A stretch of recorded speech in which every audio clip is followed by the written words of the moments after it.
off as a fucking terrorist, a fucking pedophile, sympathizing fucking terrorist. Bruh. Legally blind.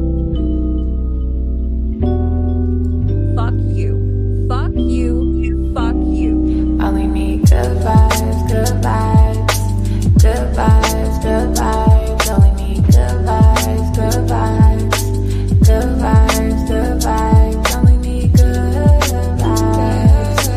Can't lie. Good vibes, good vibes, good vibes, good vibes. Been waiting so patient, I'm going places, can't fake it. My heart is so cold, my energy is contagious. All the pain, I can't take it. I'm staying grounded and graceful, cause I know everything that I've been through only made me count my blessings daily. Yeah, they've been acting shady, but I don't take it personal. The memories fading, I'm enjoying the moment. I've been smelling the roses, taking time to reflect, stepping back, the truth unfolding, unfolding. Got nothing to prove, cause I'm about to blow. I've been in the booth, speaking to my soul. You know that I'm true, either way it go, way it go. Either way it goes, I cannot turn cold, staying on the low. I've been protecting my soul. If your intentions are not pure, I can't let you get too close, cause I'm vibrating high. Ain't got time for your ego, these niggas quit to turn their back. Acting like the amigos, they never cared in the shows. Wasn't with you at your lows, assuming that you gonna fold. But baby, I've been growing ever since I let you go. And I've been doing better, and I know that hurts to know. Hurts to know. Only good vibes around me, and that's for sure. Only good vibes, good vibes, good vibes, good vibes. Only need good vibes, good vibes, good vibes, good vibes. Only need good vibes. Can't lie. Only need good vibes, good vibes, good vibes, good vibes. You see me searching for my inner peace. I've been learning more about myself and my purpose. Truth always come to the surface. Was hurting, but I had to heal. Releasing all the pain that I always held. Been going through some changes, I'll make it still. Protecting my soul to keep it real. Only need good vibes, good vibes, good vibes, good vibes. Only need good vibes, good vibes, good vibes, good vibes. Only need good vibes. Can't lie. Only need good vibes, good vibes, good vibes, good vibes.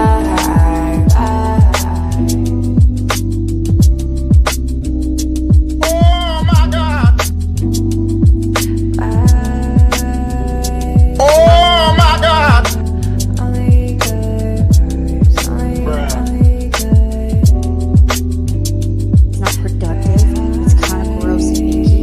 And I feel like it tells us more about them than the people they're trying to degrade. They're always trying to degrade someone.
Okay, welcome. Let's do a sound check.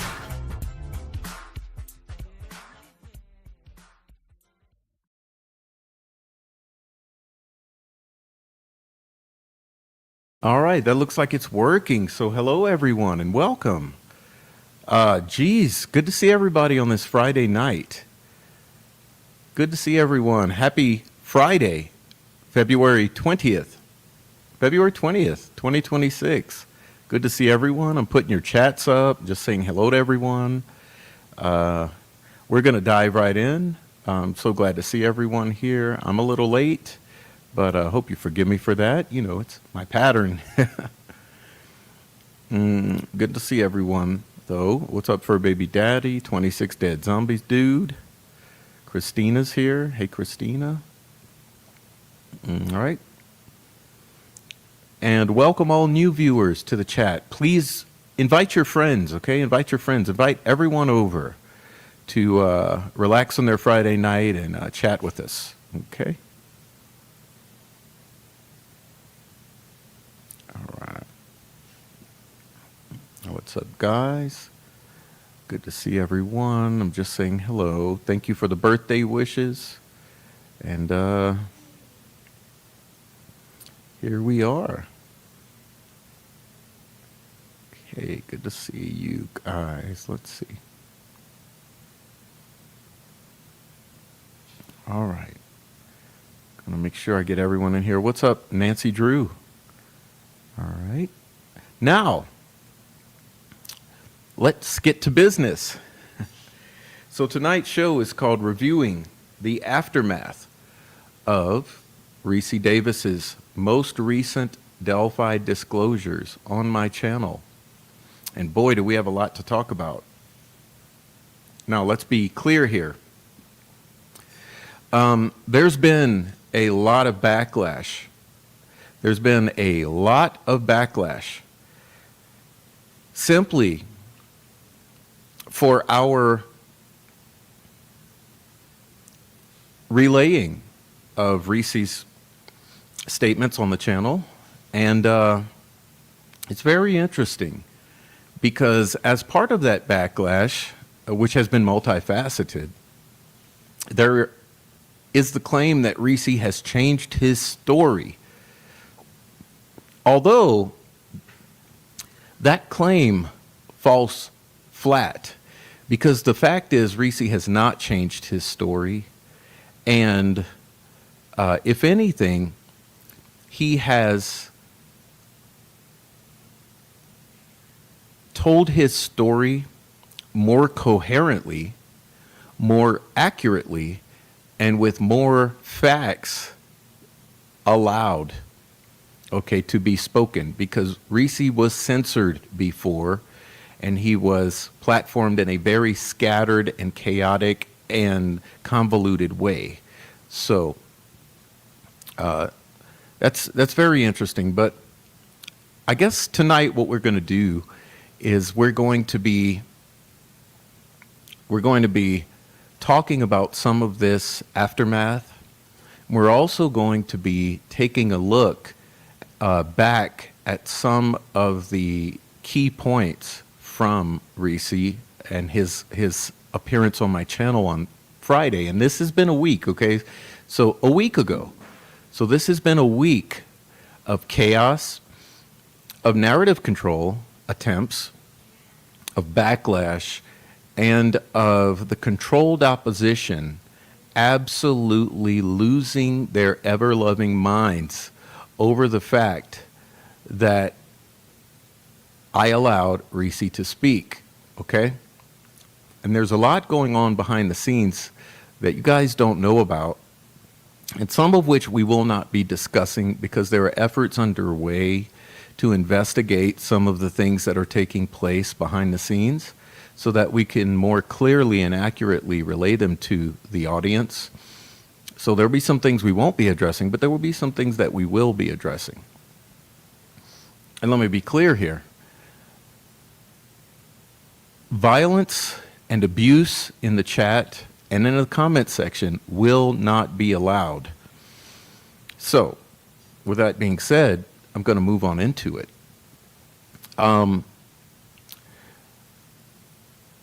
Now, I've tried to illustrate for you in the past year, especially, but all the way back in the past, for the past 3 years, the concept that I am alleging that this case is and has been infiltrated by state actors since the very beginning. Okay, since the very beginning, this case has been infiltrated with state actors. Okay, it is my assumption that the state has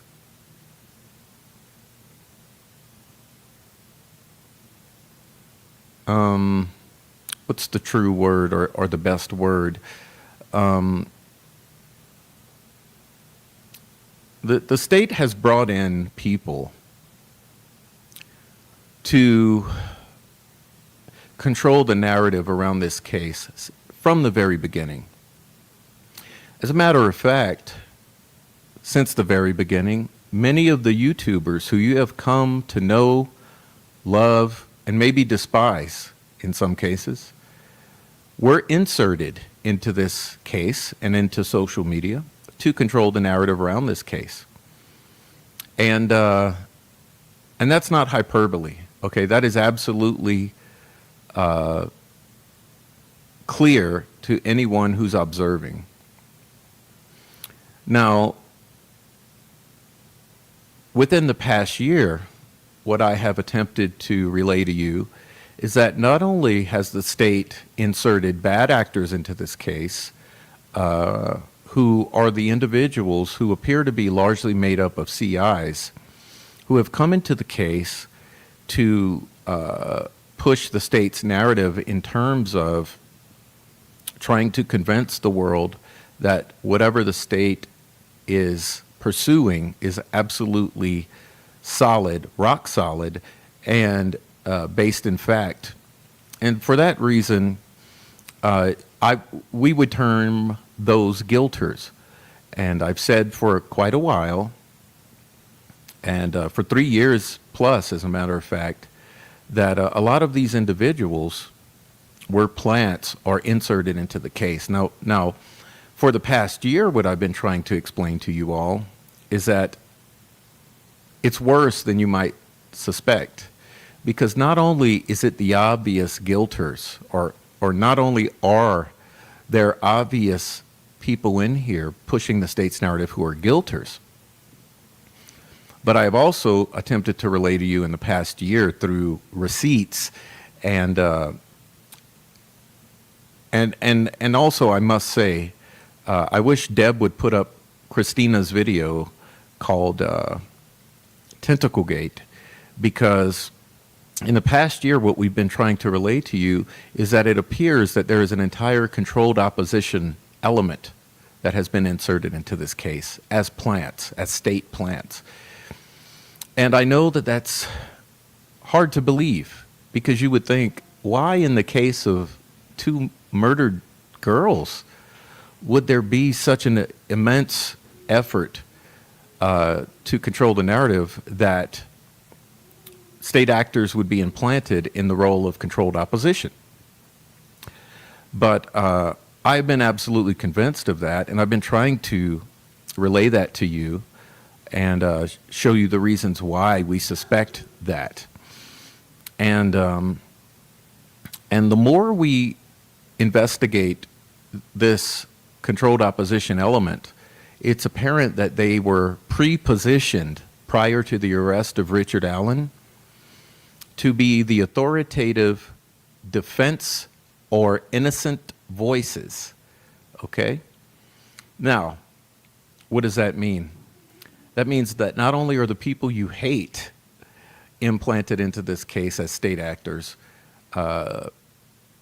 doubling down on Richard Allen's guilt, but unfortunately, it appears that there are many voices declaring Rick Allen's innocence, or somewhat half-assed supporting the defense's narrative, who are also plants or state actors. And it's been my assumption that the state procured the services of a PR firm, a small PR firm, made up of a handful of individuals to operate this controlled opposition, okay? And these people, it should be clear to you who they are. I mean, we've tried to lay it out for you meticulously in exhaustive detail with receipts.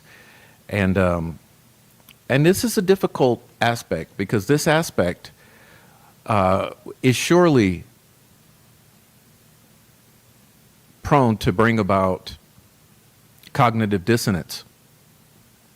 So when we're looking at this overall landscape, we've somewhat tongue-in-cheek called it the uniparty, meaning guilters and innocents, okay?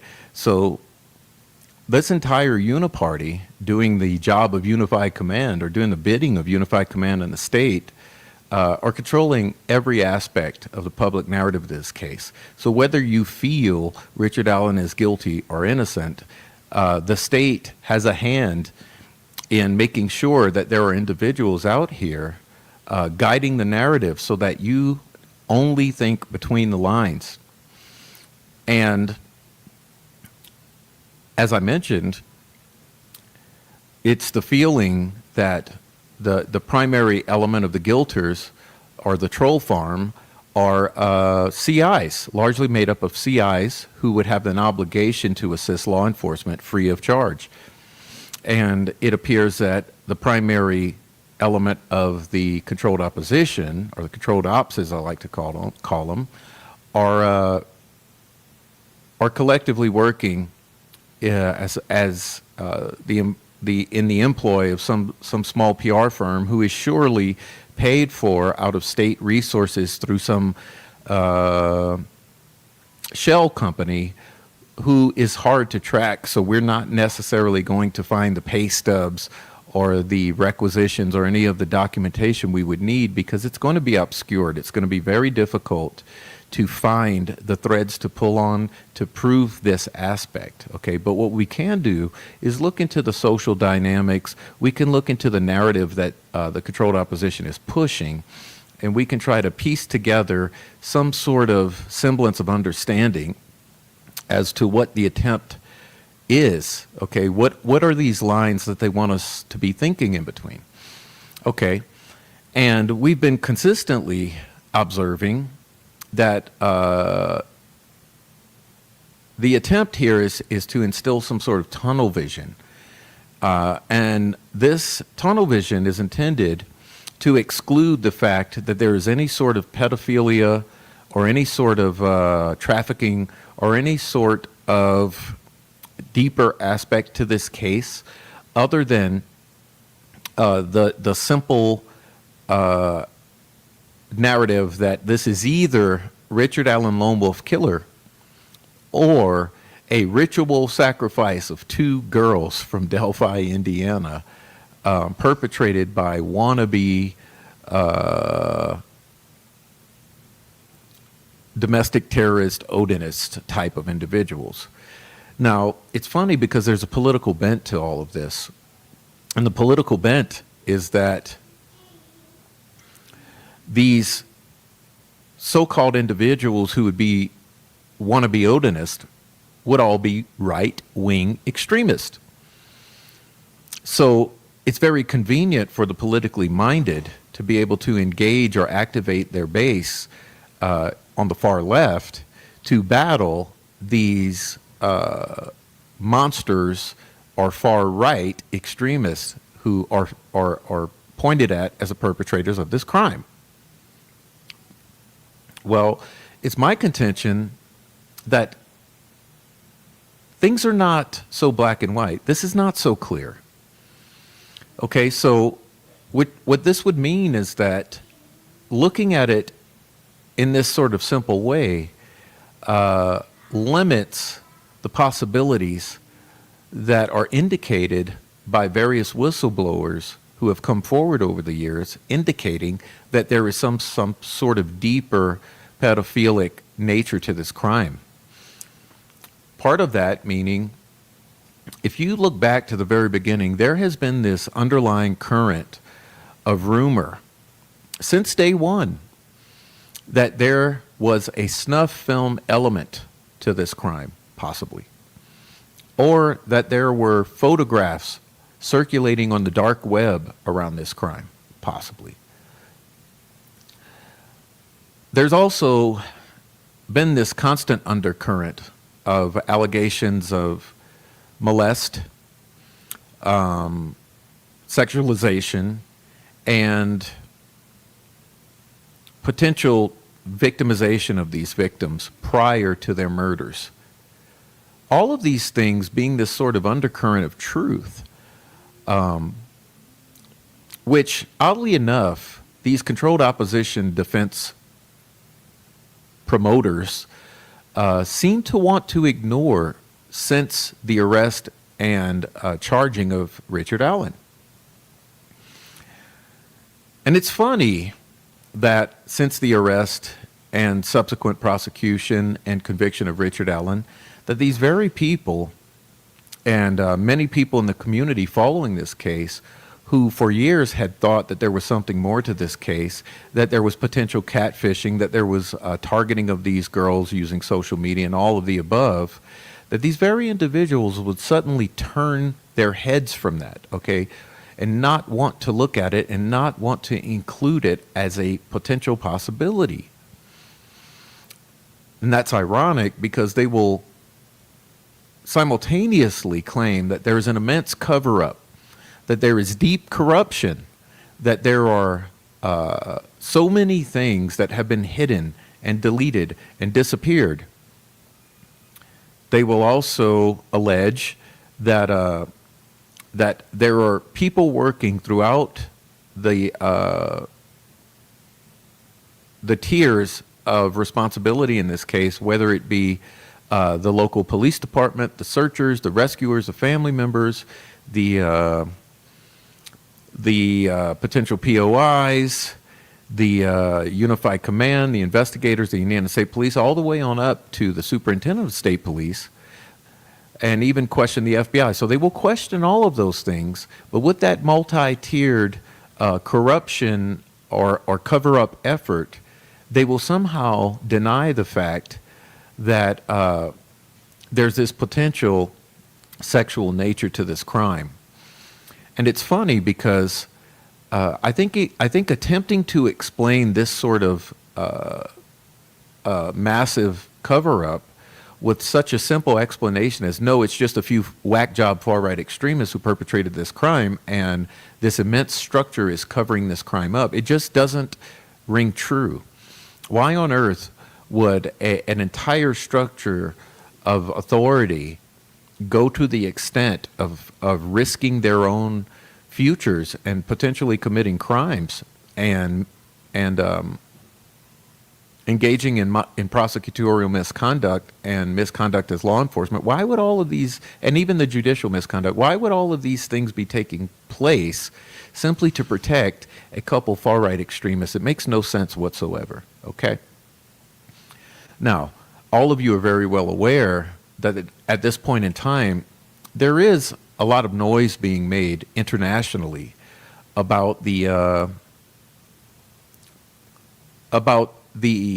plague of child trafficking and sexual abuse of children on up into the elite spectrum, including politicians, wealthy individuals, and the three-letter agencies, okay? So the tenor of the times is that there's a lot of hesitation to believe all of the things that are surfacing regarding the monumental conspiracy to bury the sex and child trafficking aspects of the elite of society. And this is coming to the forefront as part of the Epstein document release, which is obviously highly sanitized and whitewashed, just as the discovery and evidence in the Delphi case, okay? And honestly, what I think we're looking at is a reflection of the Epstein case. And I know that's easy to poo-poo and try to push aside and dismiss because people have this agenda to solely shill this defense narrative of a ritual crime perpetrated by far-right extremist whack job Odinist wannabe as a true human sacrificing whack jobs. But it's not so unbelievable because one thing we know is child trafficking does happen, human trafficking does happen, child exploitation does happen, and murders have taken place to cover for these types of crimes. As a matter of fact, just this week, there was an arrest of a British royal tied to all of this Epstein debacle. And I think it's just the tip of the iceberg. I think there's a lot more to come. Now, this is all difficult. Okay, it's very, very difficult because, again, these controlled opposition state actors will admit that evidence has been destroyed. They will admit that there's been a lack of transparency on the case. And they will admit that this is a cover-up and a wrongful conviction. So the question arises, why would they be so hesitant or reluctant to admit that this crime possibly would involve something far worse? It's really difficult. So I always like to take things back to the level of sanity to establish a foundation and groundwork, because without a foundation, it's really impossible to build any level of understanding. And as we look back into the 9 years of information that has surfaced both on social media and through the legal process with Richard Allen, there are few things that become absolutely clear, although the state actors or plants would like to deny it. And those things include the facts as follows. These girls, Abby and Libby, were in fact nude at one point in time. The time between their disappearance and their bodies being discovered.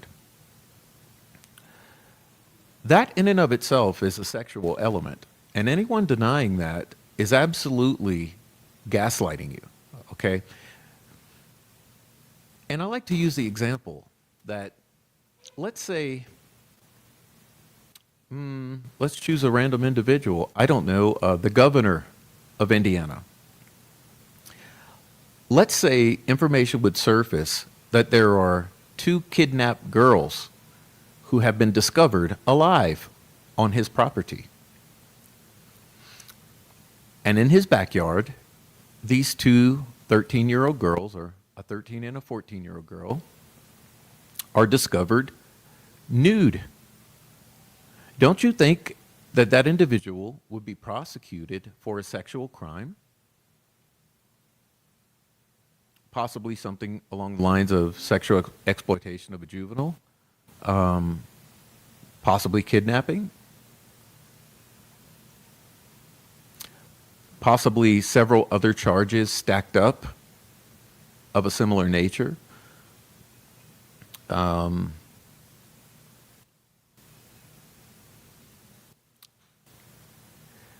It's inconceivable. That individual would certainly be prosecuted for crimes of a sexual nature against children. So when we're looking back at this Delphi case, we have to acknowledge reality, okay? We have to acknowledge that at some point in time, both these victims, between the point of their disappearance and their discovery, both were victims of some sort of sexual deviancy because both were nude at some point in time. That's undeniable. Another thing that's undeniable is that both law enforcement and Keegan Kline himself have admitted that he indeed, Keegan Kline, lured the girls out to that place. At that place and at that time, on February 13, 2017. There's no doubt that Keegan Kline lured the girls out there to that spot at that place and time. There have been multiple admissions of Keegan Kline that he did so, and law enforcement itself has acknowledged that he did so. At one point in time, law enforcement was also seeking any other individuals who had been communicating with the account run by Keegan Kline, the Anthony_Shots account, who was not just one account, by the way. There were several accounts across the internet, across social media platforms, using the handle Anthony Shots. And in this cross-platform account, law enforcement came and asked not only for anyone who'd been communicating with the Anthony Shots accounts, plural, but additionally for information on anyone who had been asked to meet up with this Anthony Shots account. Meaning, it was clear to law enforcement at the time that there were attempts to meet up in person being put out through these Anthony Shots accounts to other young individuals in the community, and we now know that to be true. There's been years and years and years of rumors of photography included as a part of this crime.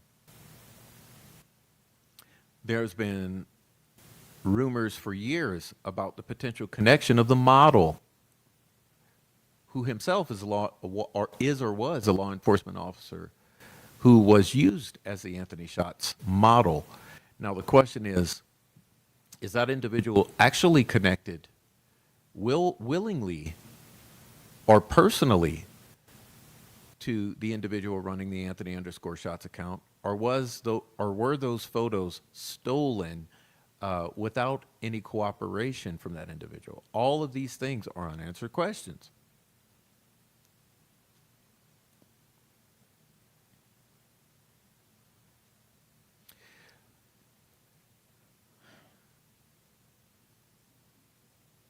Now, it's funny that there seems to be an epidemic here of the attempt to silence and discredit independent voices, meaning voices who are not under the control of either aspect of this uniparty. Voices that are not under full control of the guilty side, and voices that are not under full control of the Richard Allen is innocent side. So when you're looking at these groups, you have to ask yourself, what are the common threads? What are the similar tactics being employed by both groups? Those alleging the guilt of Richard Allen, and those alleging the complete factual innocence of Richard Allen. And unfortunately, there are many threads that surface as identical. Particularly among those is the effort to run off independent voices who are not under either side's control. Now, when you look at the social media going back 9 years into this case, you'll notice many of these attempts have been successful. Many people have been run off this case by the sheer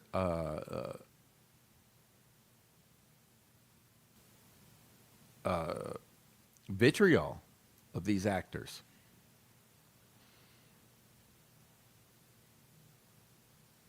If you think back to all of the creators who've been run off, you've seen that it's kind of odd that they all appear to be highly individualistic, independent people. People whose voices were loud, were critical, were sensible, and were penetrating into the questionable motives of the involved parties and the state. Okay, so people questioning the family, people questioning the searchers, people questioning the POIs, and people questioning the state.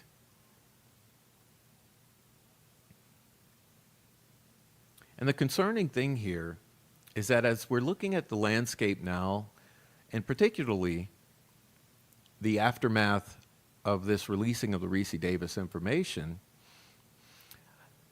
we're noticing a pattern. For instance, you may know or be aware of a creator named Amy G. Okay, Amy G has been run off this case. Not by the guilters,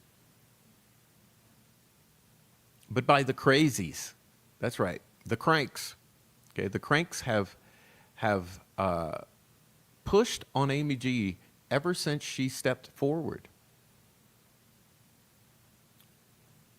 with a lot of venom.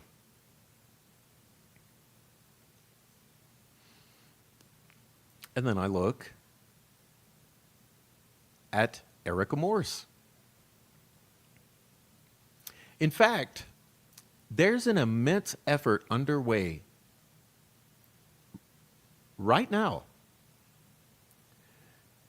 to discredit, to intimidate, to threaten, and to ostracize Erica Morse.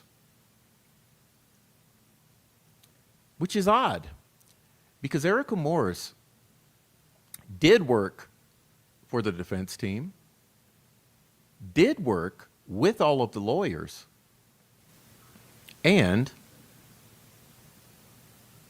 is extremely critical of not only law enforcement, but also of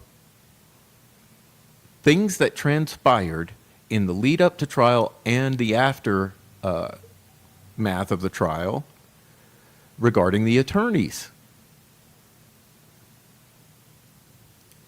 As a matter of fact, what you should be looking for, the very next things that you're going to see, is an all-out smear campaign directed at Erica Morse and myself.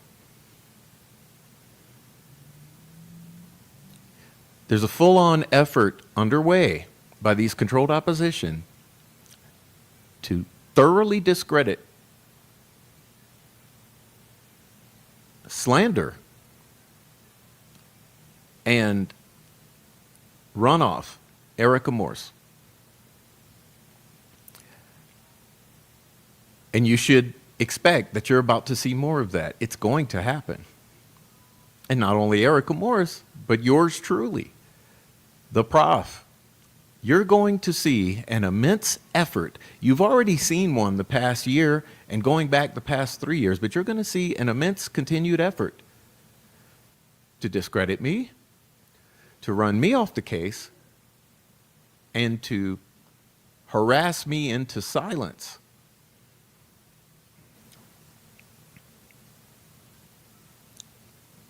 As a matter of fact, since our Friday show, I've been threatened. I've already been threatened. I've been threatened in the weeks prior. I've been threatened in the months prior. And I've been threatened in the days prior to tonight's show.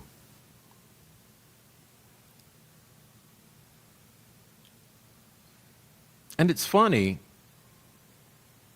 if there are people out here speaking up against the corruption, against the shoddiness of this case, against the missteps by the defense, against the lies of the prosecution and law enforcement and speaking out for the innocence of Richard Allen and the wrongful conviction of Richard Allen, why would anyone who feels similarly on those issues be trying to run off another speaking out vocally on those issues?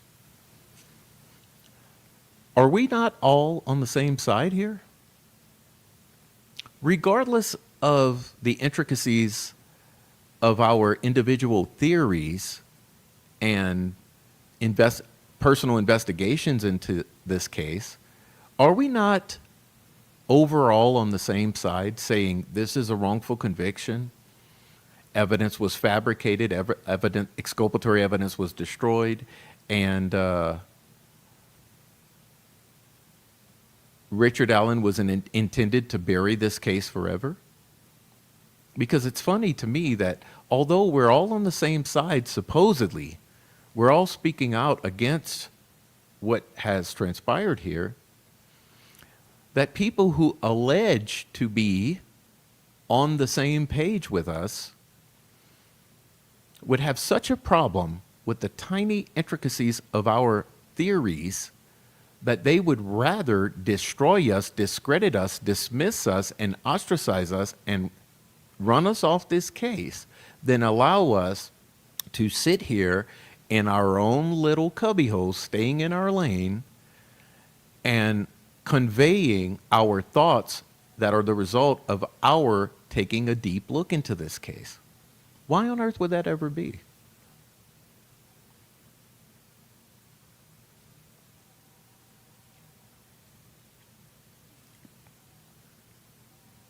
As I've said, I've never lied to you. And it's funny because should I be out here blatantly, viciously, and constantly lying to you to mislead you, to make excuses for the state,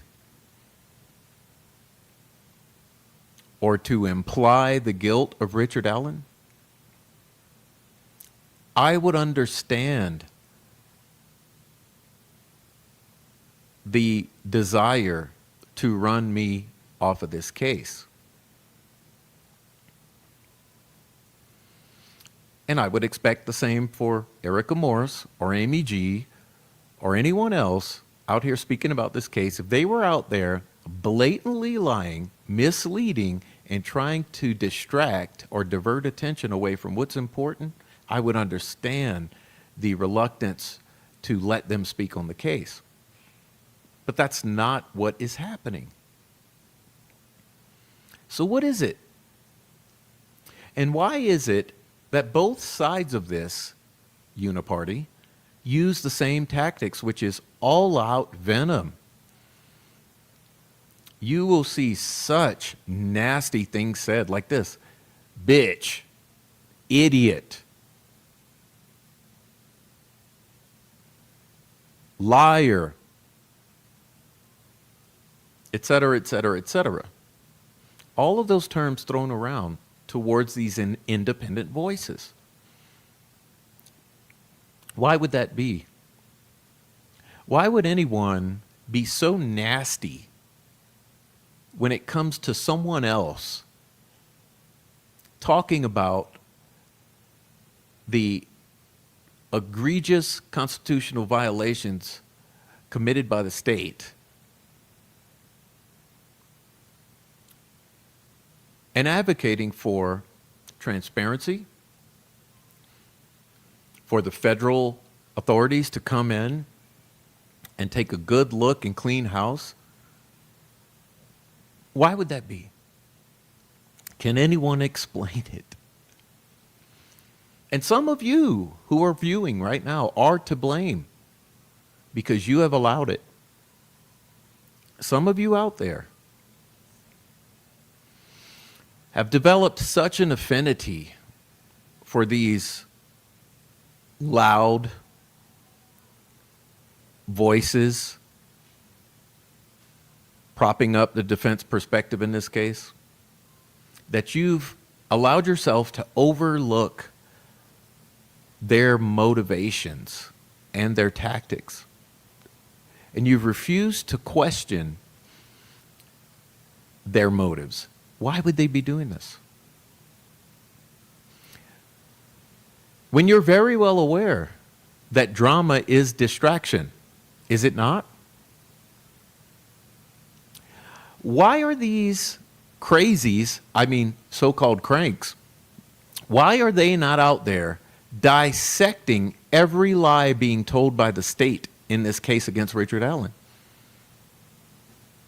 Why are they not out there advocating for all voices, regardless of the specifics of their theories, for all voices being critical and holding the state to task? Why would these so-called cranks, these crazies, be more concerned with discrediting people on their own side?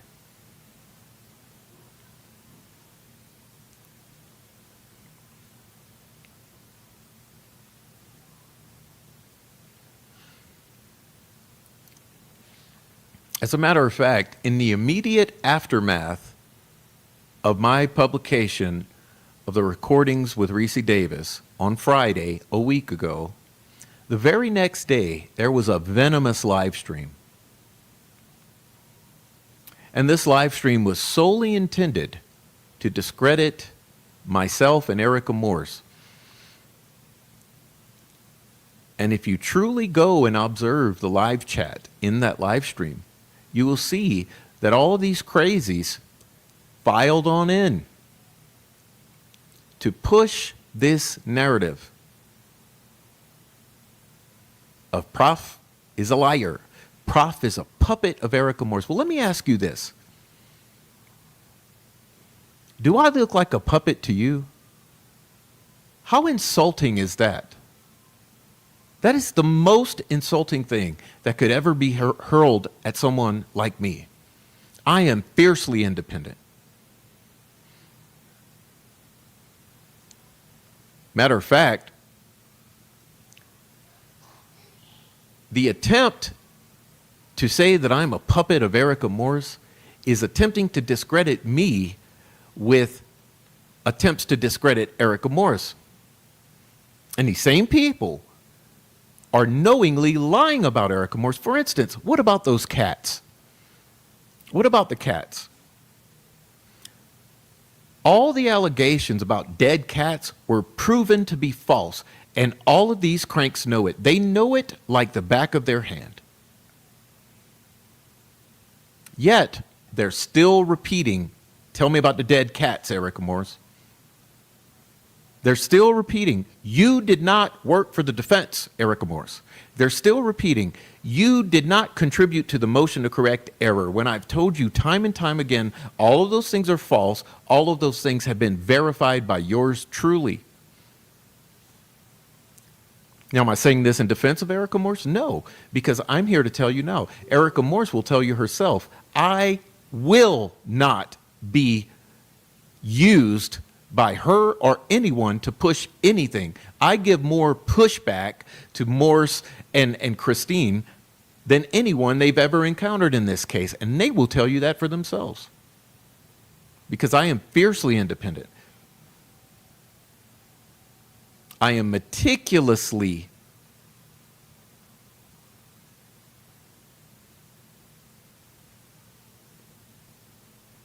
thorough.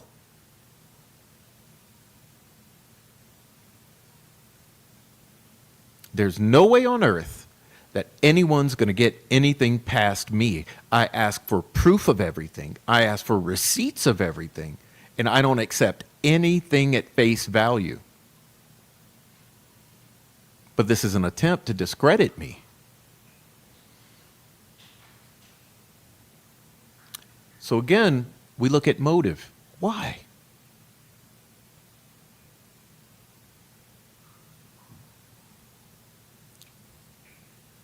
Is it because we're saying that there appears to be something more to this case? As I mentioned, These very same people will admit that this case has been sanitized, that exculpatory evidence has been destroyed, that the state has colluded to cover up the true nature of this crime and to frame Richard Allen to make this crime go away. So how do we explain this? As a matter of fact, there are efforts to use our families against us. Just in the past week, Rick Snay has threatened to use my son against me. When he has these very same individuals in his ear, why would that be?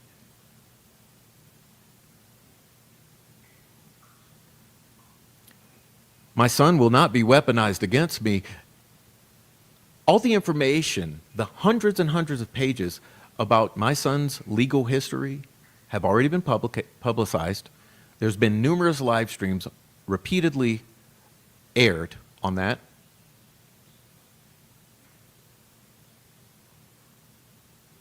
And why is that going to be used as a weapon against me? No weapon formed against me will succeed.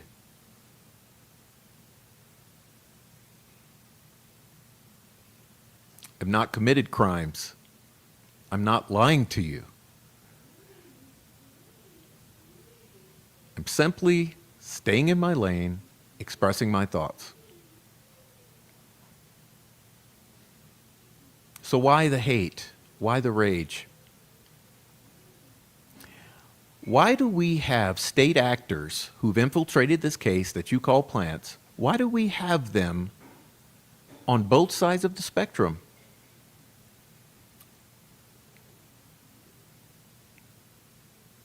Pulling the puppet strings.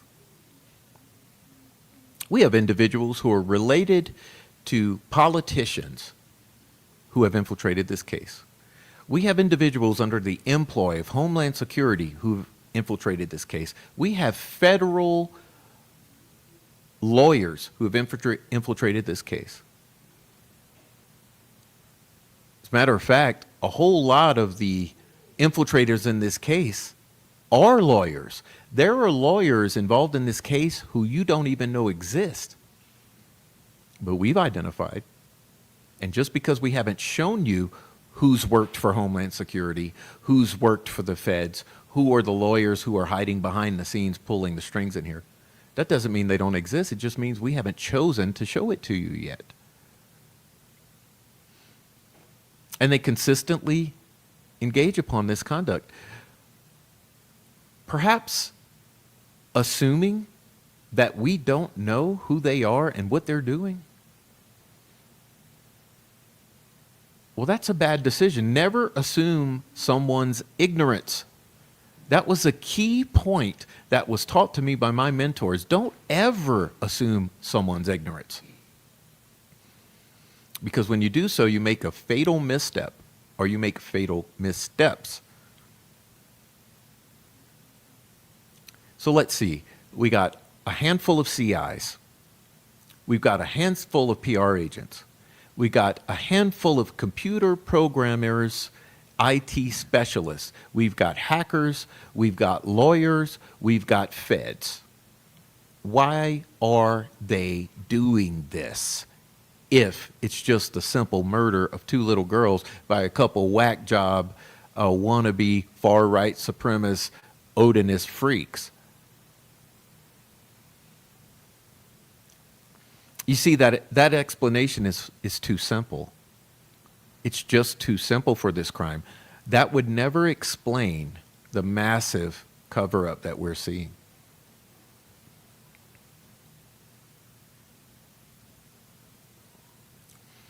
And I'm not lying to you. There are receipts for everything. And like I've said, just because I haven't showed them to you, don't mean I'm not, or I won't.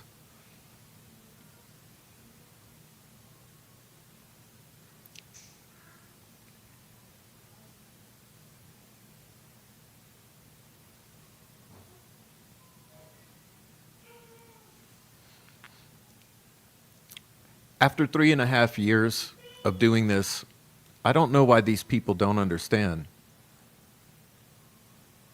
that I won't be silenced. All you do when you engage upon these type of campaigns is increase my resolve to continue marching forward. And I've said in my previous stream, my birthday stream, I said, I'm not going to fight you in the way you think I'm going to fight you. I'm going to fight you methodically,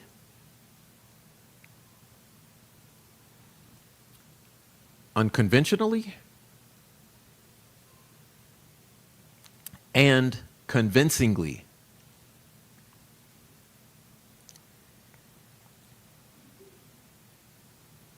And yet, when this stream is done, and you guys leave this platform and you venture out onto social media, what you're going to see is you're going to see all kind of vitriol. You're going to see name calling. You're going to see false allegations, straight up lies, defamation, smear campaigns. As if you already haven't seen it already.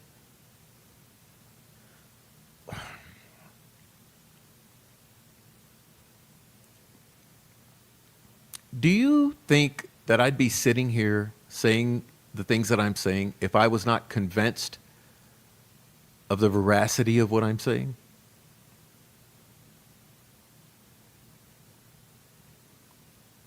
I mean, maybe this is what people do who don't have good intentions or not acting in good faith. Maybe they continue forward saying things they don't believe, they just say them. Because we all know in PR, right? It doesn't have to be true. All you have to do is say it, and there are always people who believe it will be true. That's the deal with many of these crazies or cranks, as I say they call themselves. It only takes a handful knowingly lying and committing untruths and exercising this type of strategy for all the orbiters to follow along. Because these orbiters, or dingleberries as I like to call them, they've developed affinities for the personalities. That's the point of putting cute girls up, or snarky girls up, or what do you call it? Like kitschy guys, guys that either they got muscles and beards, or maybe they're all like snarky and smart assy, or they seem to be educated, or they seem to be techies. So they put up all these personalities as the faces of this, so that innocent viewers will gain personal affinities for the personalities and follow behind them. And as I've said before, the only time you're going to see this absolutely clearly is when you're the target of these individuals, or when you're at the center of the target of these campaigns. Then you will see all of the things that are hard to see otherwise.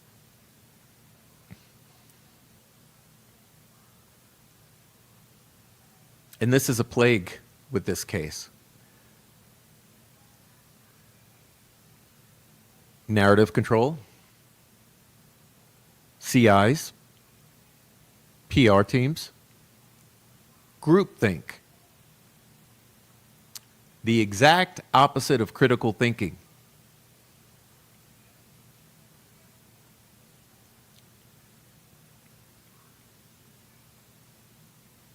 So hopefully tonight, when we get through our presentation, you guys will understand a little more clearly where the evidence lies and what the threads to pull on and what kind of lifelines you can grab onto to get yourself some sort of footing so that you understand what is real and what is not real. Okay, so in part one, we're going to look at my summaries of the information that Ricci disclosed to us a week ago. And then in part two, we're going to look at some substantiating documents or documentation that should give you some hope or insight into why there seems to be validity to the claims Ricci Davis is making, okay? Anyhow, with that being said, let's dive in.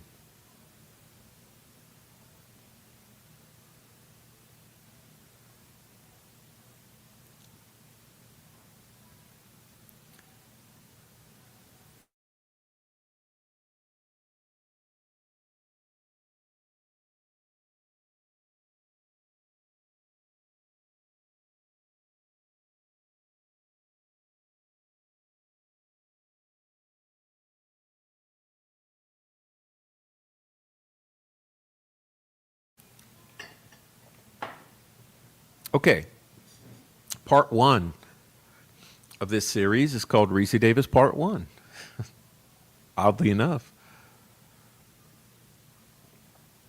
Part 1, the neighbor in the next cell. In 2017,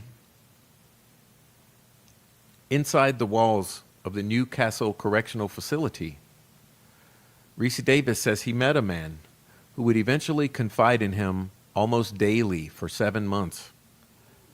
That man was Ron Logan. This interview is Davis's account of how that relationship began and how it evolved into what he describes as a steady stream of confessions tied to the murders of Liberty German and Abigail Williams in Delphi, Indiana. What follows is part one, how their proximity turned into trust and how this trust turned into a story Davis says he will never forget, and those following the Delphi murders will find very compelling. Do you know who I am? According to Davis, Logan arrived at the facility roughly 2 months after the murders. At first, he appeared, like many new arrivals, quiet, nervous, uncertain of the prison routine. Logan was housed in the same dorm and placed in the adjacent cell to Ricci Davis.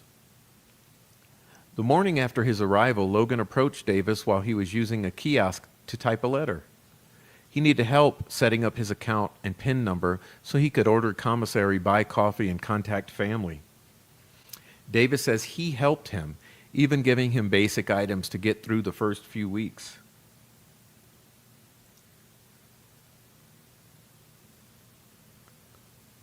This was an ordinary start. A few days later, Logan approached Davis again, this time in the day room.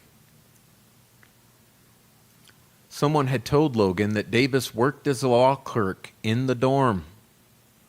Ron Logan wanted legal insight. Then Logan asked a question that shifted everything. Do you know who I am? Davis said he didn't. Logan leaned in and told him he had been all over the news because the two girls were found on his property. Davis recalls being stunned but staying calm. The search warrants and the anger. Logan initially claimed his attorney had advised him not to discuss the case while incarcerated. But that didn't last. The first conversations focused on legal mechanics, search warrants, the FBI, whether agents could return to his property under the same warrant, whether the federal involvement complicated matters beyond county jurisdiction.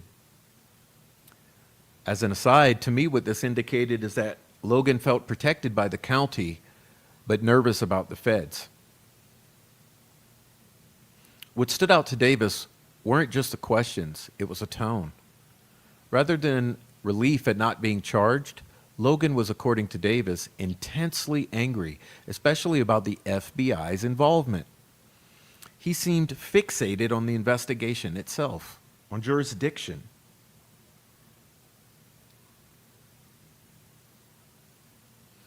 On how authorities handled the search. That struck Davis as bizarre. He went back to his bunk that night thinking that something didn't add up.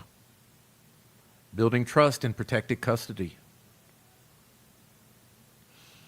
At the time, Davis was housed in protected custody, a dorm that included high-profile offenders and individuals convicted of sex crimes or violent cases. Logan, Davis says, appeared more comfortable discussing certain topics in that environment. Also, as an aside, I should add that Ricci's tattoos and general demeanor probably added to Logan's confidence in Ricci, appearing himself on the surface to be a criminal, a gang member, and overall someone who likely wouldn't snitch, especially considering Ricci's statements that he attempted to appear receiving of the information and non-judgmental. Over time, Davis says he deliberately cultivated a close trust. They drank coffee every morning. They talked daily. He discouraged Logan from speaking openly with others, positioning himself as a confidant. He says he did this strategically so Logan would feel safe confiding in him. It worked. One morning, sitting outside near a weight machine, Logan asked for Davis's word that anything discussed would remain secret at all costs. Davis agreed. That's when he says the story began to shift from legal frustration to something far darker. Things got out of hand.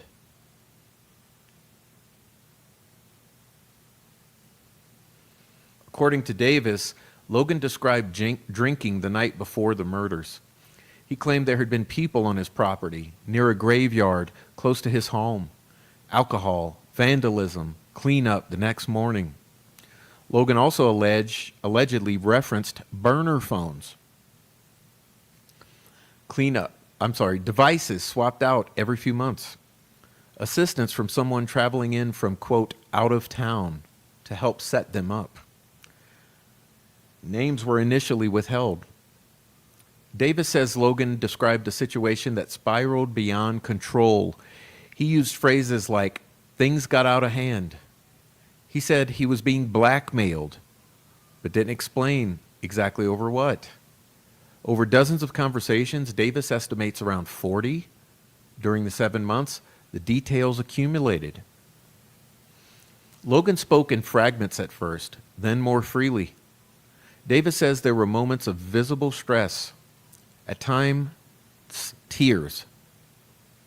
At other times, what he described as an unsettling eagerness to recount events. This is a natural course of events. He believes the consistency and emotional tenor of those accounts convinced him of their authenticity. I absolutely knew in my heart he was telling the truth, Davis said in the interview. There's no way that could have been made up. The question of corroboration.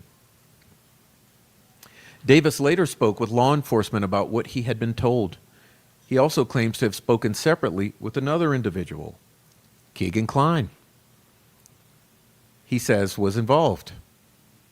He believes the similarities between those accounts were far too specific to be mere coincidence. Importantly, Davis says he and these individuals were housed at different times, making it very unlikely in his view that these stories were coordinated. He acknowledges that certain elements shifted between versions, often in what he describes as a blame game. This is to be expected, lending credibility to his story. But the core narrative, he says, remained consistent. For 7 months, Logan was his neighbor.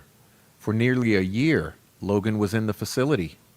According to Davis, they talked nearly every single day. Where this leaves us. Part 1 is about proximity and psychology. 2 men in adjacent cells, coffee in the mornings, legal questions turning into secrets, secrets turning into detailed narratives of violence. In Part 2, we'll examine the specific claims Davis says Logan and Kline made about it the day of the murders, the alleged involvement of others, and the details that Davis believes tie the story together. For now, this is just the beginning of the story.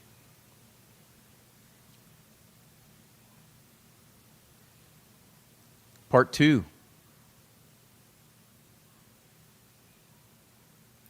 You rattled some chains. If part 1 was about proximity, part 2 is about collision. According to Ricci Davis, it was no coincidence that both men ended up in the same place at different times. He describes his housing unit as the most secure protective custody dorm in the state, where Indiana sends its highest profile criminals. This is the highest protected custody in the state of Indiana, Davis said. This is where they send people with high profile protection. And he just happened to be in that dorm when Ron Logan first arrived. Later, he says another name from the Delphi case entered the same unit, Keegan Kline. He came to me. Davis said Kline approached him directly. Someone had told Kline that Davis and Logan had been close while Logan was housed there. The first interaction was simple. You knew Ron Logan?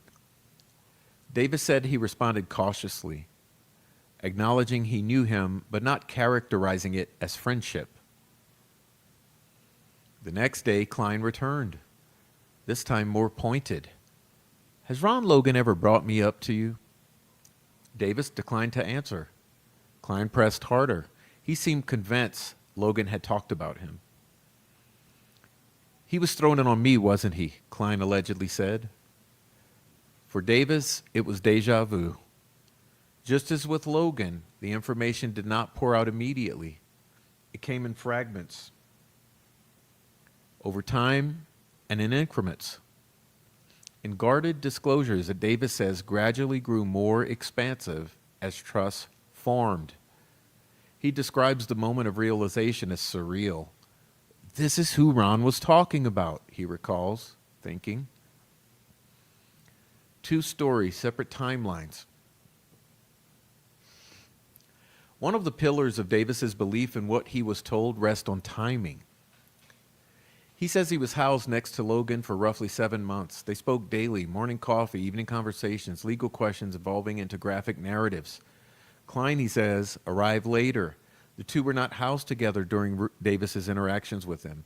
There was no opportunity, Davis says, for collaborative posturing between the 2 men in his presence. And yet, he says, the core elements aligned. There were differences, blame shifting, inconsistencies about who did what, but the structural narrative, the framework, very important point there, viewers, the framework, the structural narrative remained intact in both versions, i.e., the truth. That consistency is why Davis says he remained convinced 110% that what he heard was real. Going public in the fallout. When Davis began relaying what he knew, he says the consequences were immediate. He describes a prosecutor publicly criticizing him, labeling him as untrustworthy in online spaces and podcasts. Soon after, Davis says he was placed in restricted housing for 3 months. No clothing, nothing, he described. It was crazy. According to Davis,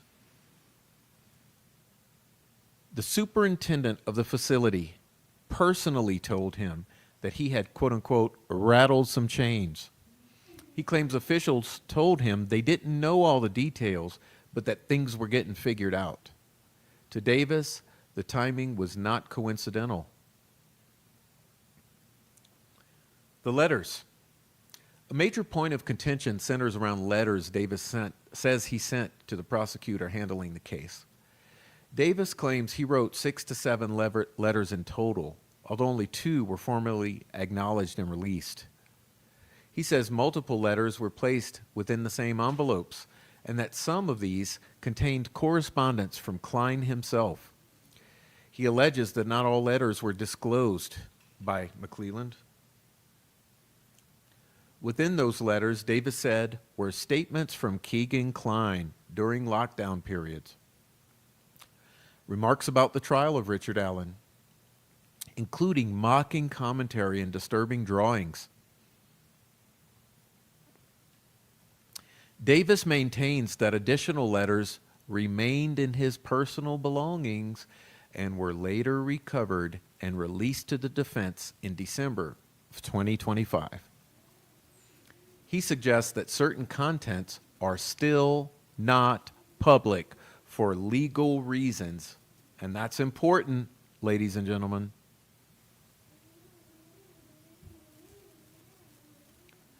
He frames the missing letters and what he describes as shifting explanations about recorded interviews and polygraph materials as part of a larger pattern of suppression.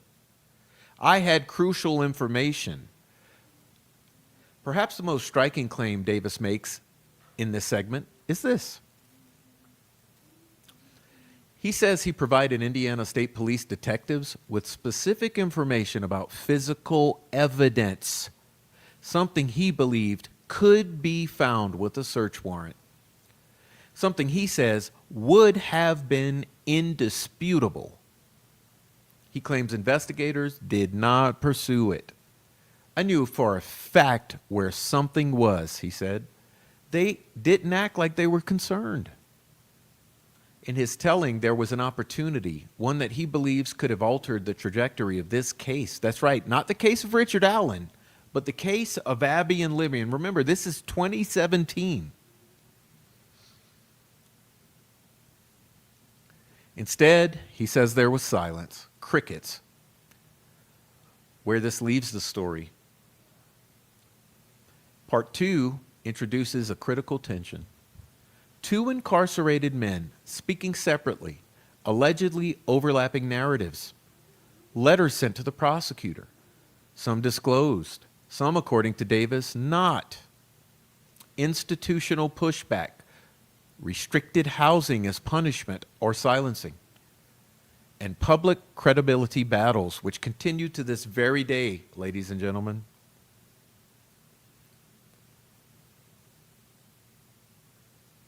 This is where the story shifts from confession to conflict between what Davis says he knows and what he believes authorities chose not to pursue. In part 3, we'll examine the specific inconsistencies between Logan and Kline's accounts, the alleged physical evidence Davis claims could exist, and the broader question, what weight should be given to jailhouse testimony in a case this high profile? Because at the center of it all remains the same unresolved question. If multiple versions of a story converge behind prison walls, what does that actually mean?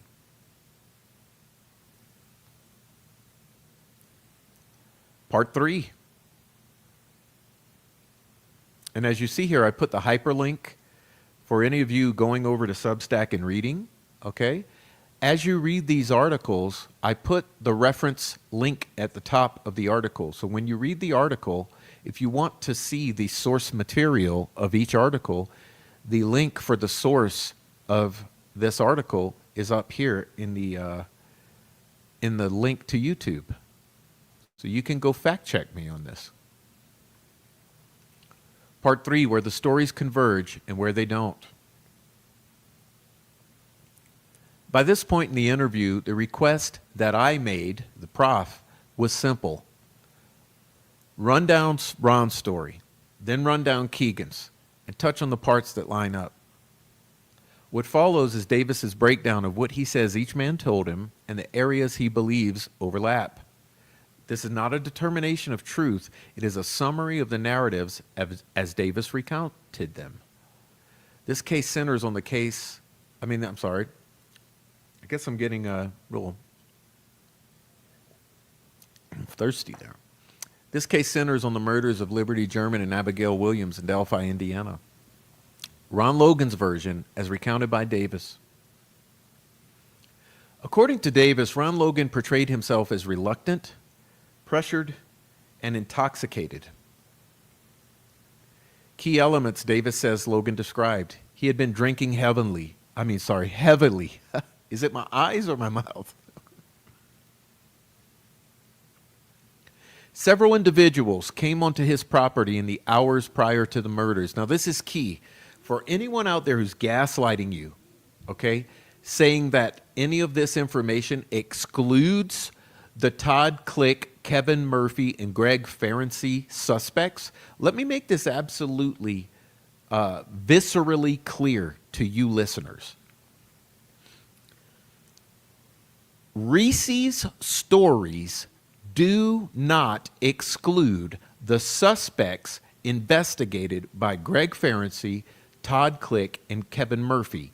In fact, they implicate or indicate the involvement of several individuals who may have been named in the investigation by Greg Ferenczi, Todd Click, and Kevin Murphy. This is key. I've said that this is basically Ricci Davis plus the Frank's memorandum equals the truth about the Delphi murder. So let's back that up for all of you out there. All of you really smart morons in the back. Ricci Davis plus the Frank's memorandum equals the truth about Delphi. That's my theory.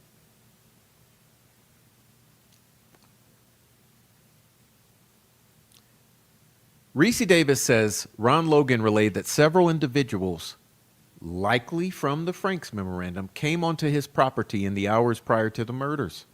There was vandalism on his property near the cemetery area and at the cemetery proper. He says trash from the cemetery party was cleaned up and loaded into a truck.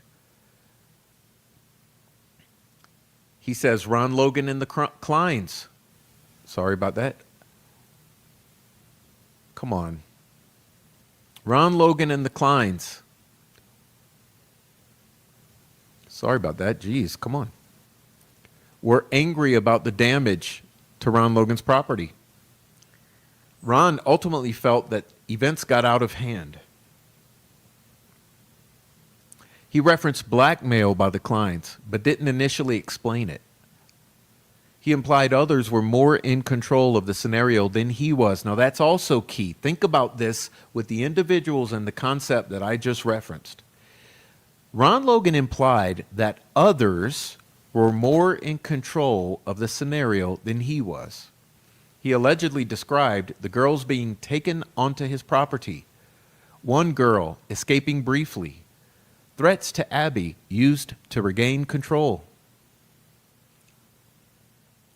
a nose injury to Ron caused by a struggle with Libby that caused bleeding, items including the girl's clothing thrown into the water, movement of at least one body more than once or twice, searchers coming onto the property the next day, Ron Logan himself joining the search efforts to avoid suspicion, drones and heavy law enforcement presence almost immediately, overall fear and panic when the situation escalated.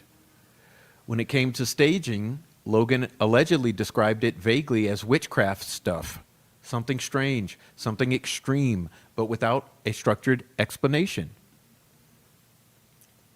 He did not, according to Davis, clearly assign final acts of killing to himself or name who did what at the end, and that's another important point. He was very careful with names. Now, let me ask you this.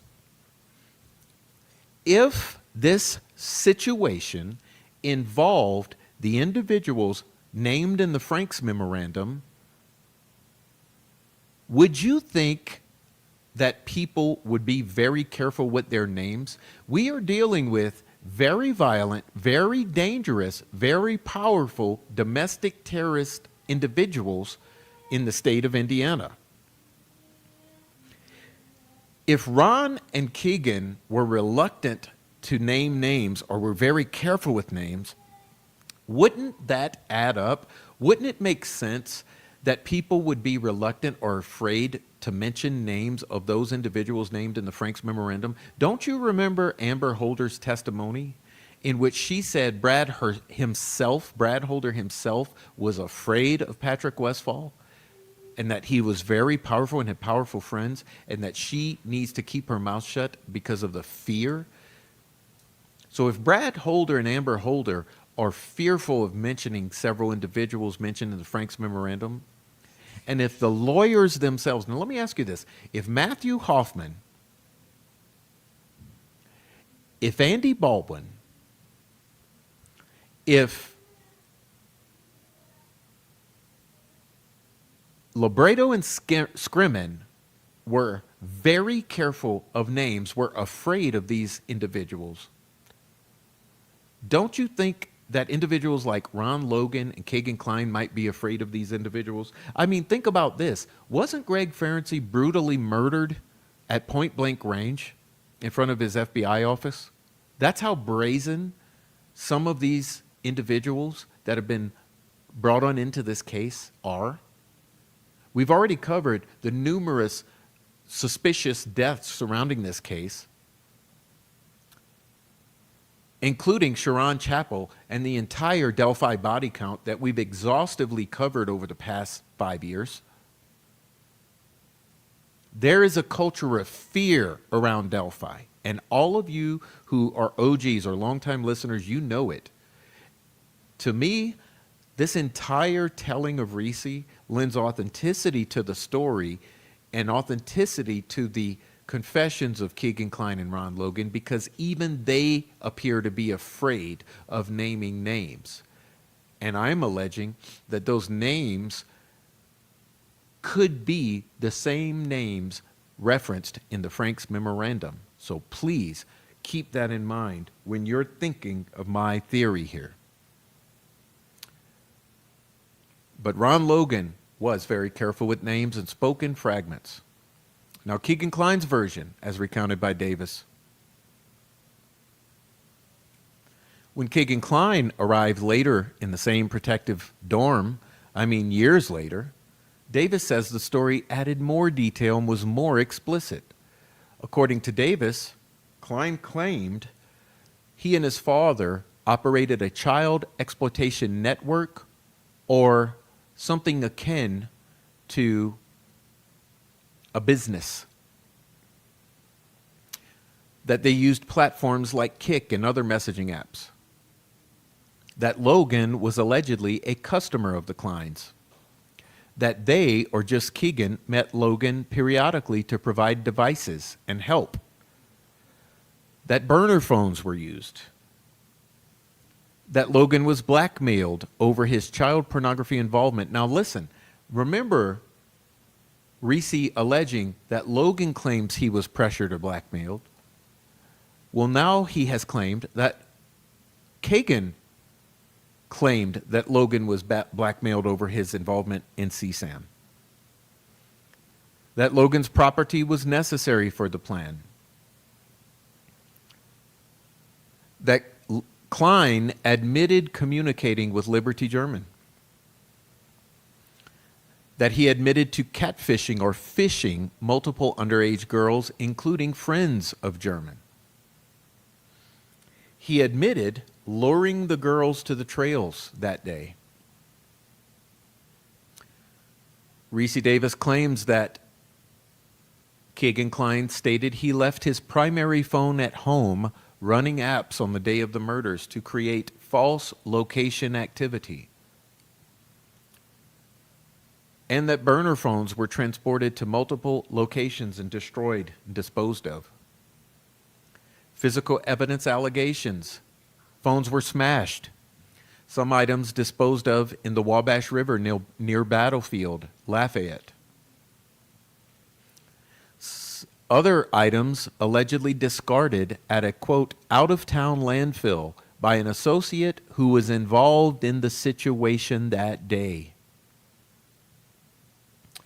That a flip phone belonging to Ron Logan had the battery removed temporarily to disguise his location at the suggestion of Keegan Klein. He alleges that Klein claims the bodies were moved multiple times, that a tarp was used, that a wheelbarrow was used and disposed of at the landfill out of town, that the staging was designed intentionally to appear ritualistic, Unlike Logan's vagueness, Klein and possibly others allegedly framed the staging as strategic, designed to deflect suspicion from an old man. Davis says Klein seamlessly filled in gaps Logan left open, including explicitly claiming responsibility for finishing off one of the girls when she was still breathing. That would be Liberty German. Klein allegedly described arguments among the participants. Key. Where else have you heard about arguments taking place? Okay, guys, put on your thinking caps. There's been 2 other claims over the years running around in the YouTube streets in the rumor mill that there were 2 separate arguments that have been alleged. One including Kelsey German and Liberty German at the drop-off point. Another including a arguing couple at the bridge. Do you guys remember those? Well, now we have Klein allegedly describing arguments among the participants. The panic they encountered due to roadblocks and drones, and a failed plan to remove one victim, Abby, from the property to transport out of state. He also allegedly referenced tension between himself and his father, Tony Klein, with fears of them rolling on one another. Points Davis says line up. Davis emphasizes that the following elements appeared in both narratives, okay?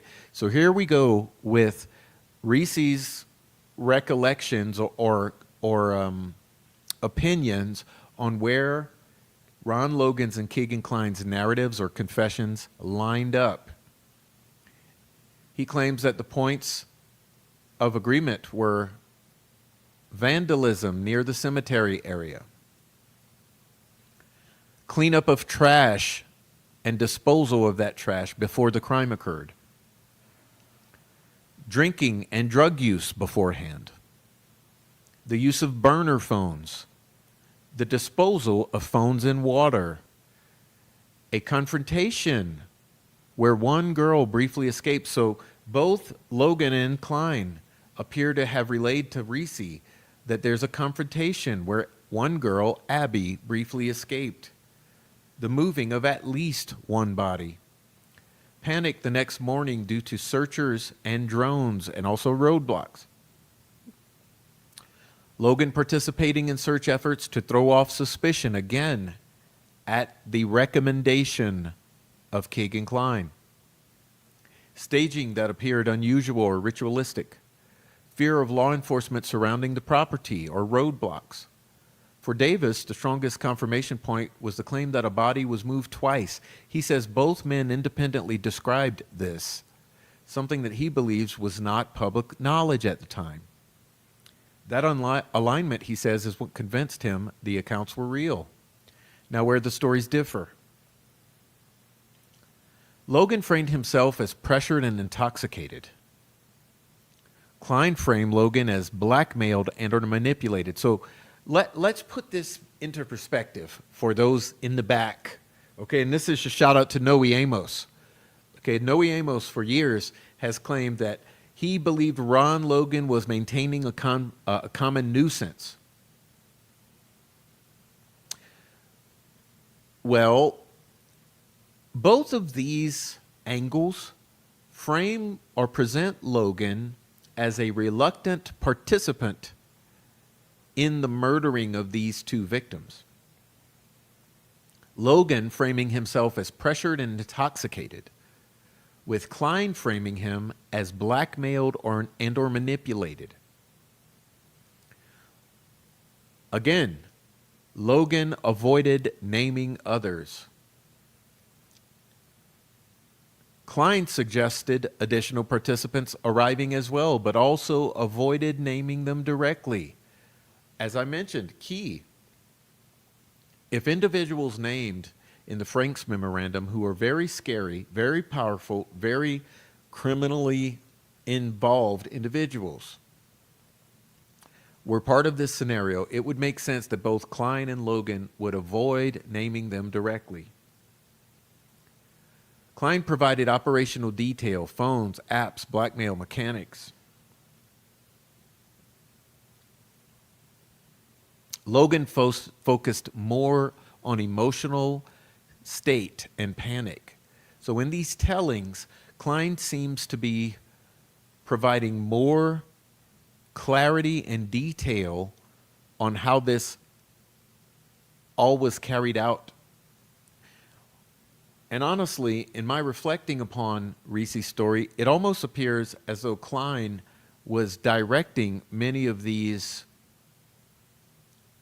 strategies, okay, regarding the phones, the apps, the blackmail, and the mechanics of having Logan go out and become a searcher. All of these things, Ricci alleges that Klein seemed to be thinking up or directing, while Logan's statements focused more on his emotional state, panic, and overall recollection of events. Neither, according to Davis, clearly detailed who was responsible for every single specific act. Both were selective, and both avoided certain names. Now, the broader question, this is where the narrative reaches its most difficult terrain. Davis believes the alignment between the two accounts validates them, but jailhouse testimony is historically complicated. In high-profile cases, incarcerated individuals may seek leverage, may seek notoriety, may shift blame, or attempt to manipulate narratives. At the same time, converging details, if independently verified, can carry weight. The question becomes, are the similarities proof of a shared truth or shared knowledge? Or is it simply that it's shared common knowledge of a widely publicized case?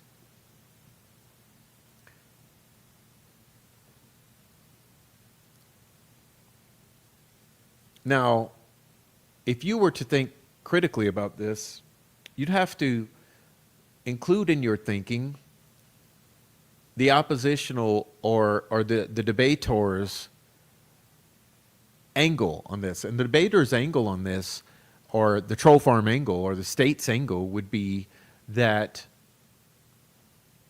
this was all common knowledge. It was publicized details. He's a jailhouse snitch. He wants something in return, or leverage, or money, or da. See what I mean? So, in my opinion, if you're going to argue or debate the validity of these claims by Ricci Davis, you have to be willing to consider the other side, and the other side being that these jailhouse confessions carry no validity. Well, after hours and hours of speaking with Ricci, I'm absolutely convinced that Ricci, as a participant in the telling of this story, or as a nexus, is completely transparent and honest in this. He has no reason to come forward with this information. It only makes him a target both inside of the facility and outside of the facility in the public sphere as a victim of discrediting. So there's very little incentive for Ricci Davis to spread lies. Similarly, there's the very unlikely possibility that Ricci would have learned elements of these stories in early 2017 in order to relay to Unified Command that contained elements that were only known to Unified Command and the killers at the time, which ultimately becomes key in validating his story. And we're going to look at that later tonight. Okay? Let's continue.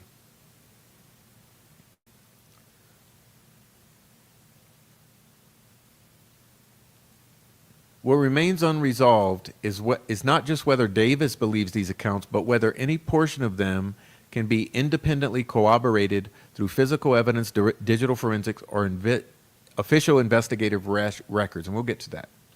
Let's move to part 4. Okay, just a moment.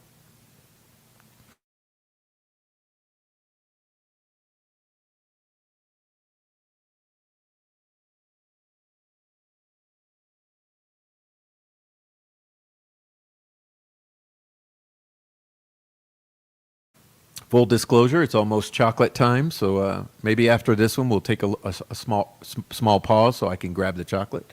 But here's part 4. Okay? They didn't want to hear it. In this portion of the interview, the focus shifts away from the alleged confessions and toward what happened when Davis says he tried to report the statements of Kagan Klein. According to Davis, he did not initially contact law enforcement himself, but he says a friend reached out to the FBI on his behalf. And this is corroborated in the Orion tips, and we'll get to this. When certain details were relayed, specifically a claim that the youngest girl was taken, he says investigators became interested and arranged to meet with him. The murders of Liberty German and Abigail Williams occurred in 2017 in Delphi. Davis claims that shortly after the report, ISP investigators arrived at his facility, the facility where he and Ron Logan were being housed. The interview that he says went nowhere. Davis describes 2 officials. One he understood to be affiliated with the FBI, okay? However, after further investigation, we have realized that he was incorrect in that assumption, okay? This individual is actually affiliated with the Indiana State Police, and that's Paul Hansard, who was supposed to be there administering polygraph. One he understood to be associated with the Indiana State Police or Carroll County or Unified Command, and that was Jerry Holman. And he was correct in that Jerry Holman was affiliated with Indiana State Police and Unified Command. So Jerry Holman and Paul Hansard, he emphasizes repeatedly, they didn't ask me a single yes or no question. According to him, instead of conducting a structured polygraph examination where baseline questions are asked, the session devolved into an argument. He says the focus was not on the alleged confession of Ron Logan, but on his motive. The recurring question, he says, was, why would you refuse the reward money? And this is all from Holman, okay?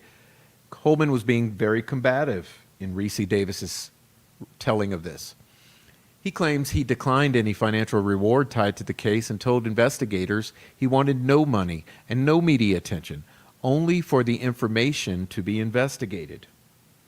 He says the investigators found that, quote unquote, suspicious.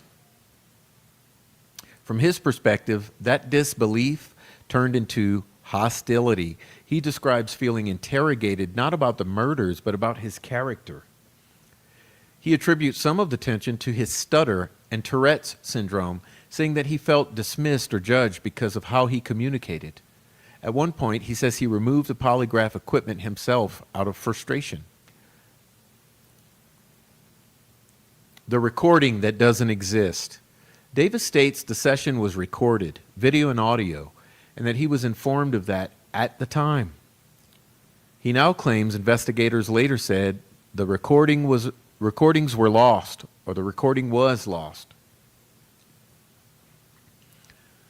He disputes that explanation and insists that if the full audio and video were released, it would show that there was no structured polygraph questioning, that there was no direct yes or no interrogation, that there was a focus on motive rather than substance. He also disputes later public characterizations that he, quote unquote, failed a polygraph, asserting that no formal polygraph questioning occurred. The wire offer. In one of the most striking elements of this segment, there's Davis's claim that he offered to wear a recording device, a wire, and return to his dorm where Ron Logan was still being housed to capture a confession. He described this as a golden opportunities that investigators refused. He says he told them, give me 30, 45 minutes, I'll get him talking. He acknowledges the risk that if nothing were said, he would look foolish or worse, but he insists he was confident Logan would speak. Investigators, he says, declined. the written statement. Instead of a recorded operational follow-up, Davis says he was instructed to write a short narrative, roughly a paragraph and a half, summarizing months of alleged confessions from Ron Logan. He describes feeling boxed in when asked whether the statement was true, complete, and accurate. True, he says yes, to the best of his knowledge. Complete, no, because it was condensed. Accurate, he says it reflected what he had been told, but he could not independently verify it. He interpreted the phrasing as a trap designed to undermine his credibility. The flip phone dispute. Davis also addresses a specific detail why he says was later publicly challenged by the prosecutor. He claims Logan told him he had removed the battery from a personal flip phone to avoid location tracking during travel near Lafayette. When later commentary from the prosecutor suggested modern smartphones do not have removable batteries, Davis argues he was referring to a flip phone, not the victim's devices or smartphones. He insists the distinction would be clear if the original audio was available. The modification claim. Davis further alleges that Logan told him, quote, he had connections with then Carroll County prosecutor Nicholas McClellan and would be modified out of prison early. According to Davis, he reported Logan's alleged confession. Roughly a month later, Logan was granted a modification to serve time outside prison by McClellan. This sequence reinforced his suspicion. Monitoring the trial years later, Davis said he watched proceedings or listened to or followed the proceedings related to the trial of Richard Allen and felt that elements he had described to Jerry Holman in 2017 were now being used to build a case against Allen. He characterized this as pinning his information onto the wrong person. He states unequivocally that he believes Allen is innocent.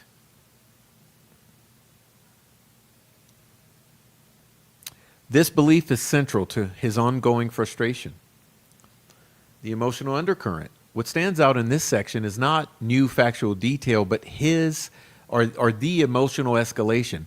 Davis frames this interaction as being dismissed, as being portrayed as a liar, as being denied the chance to prove his claims, and watching years later as the case remained unsolved and pinned on an innocent man. He expresses anger at law enforcement at the perceived lost evidence and at what he believes is institutional corruption and protectionism. He also acknowledges his vulnerability. He's incarcerated. He has a criminal record, and he knows that that affects how he is perceived. But he contrasts that with what he calls hiding evidence, the unresolved questions. This segment raises several points that would require independent verification. Were recordings made of the 2017 polygraph session meeting? Was a polygraph even formally administered? Was an operational wire offer proposed and declined? What were the documented reasons for Logan's sentence modification? What elements of Davis's 2017 account, if any, matched non-public evidence? Without transparency and official records, these remain competing narratives. And where this leaves the story? Well, part 4 shifts the focus from alleged confessions to alleged investigative resistance. The central tension here is no longer just did the confessions happen, it becomes if they did, why wasn't this information pursued? And beneath that, was this a missed opportunity or was this information deemed unreliable? And I would add, or was this information intentionally disregarded to facilitate the cover-up of the true nature of this crime? The case involving Liberty German and Abigail Williams continues to generate strong reactions from the public nearly a decade later. Davis's account adds another layer, one rooted not just in accusation, but in institutional corruption and failure. Ricci Davis, Part 5. Allow me to get my chocolate, and I'm going to let you look at this really quickly, okay? I'll leave this on the screen while I go get my chocolate. Oops, hold on. Come on, Prof. Come on, Prof. All right, there we go. I'll leave that there, and I'll go get the chocolate. Check this out in the red box before I come back.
Okay, thank you for your patience. Now, what we're looking at here, I'm going to back up to show you very clearly.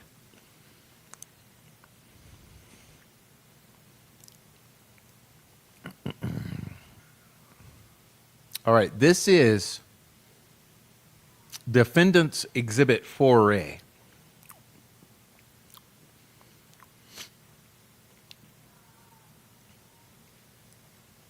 Investigative thread 8578.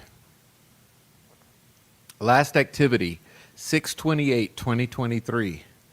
Current as of December 4, 2023. Intake CJIS 791. Now, here we're going to meticulously and slowly go through this. Check this out. This is where your alarm bells should go off. Okay? This is where alarm bells need to go off. Submitted by Kathy Shank. Okay, this is a Kathy Shank operation here. Okay, everyone understand that? Kathy Shank operation. 5/9/2023.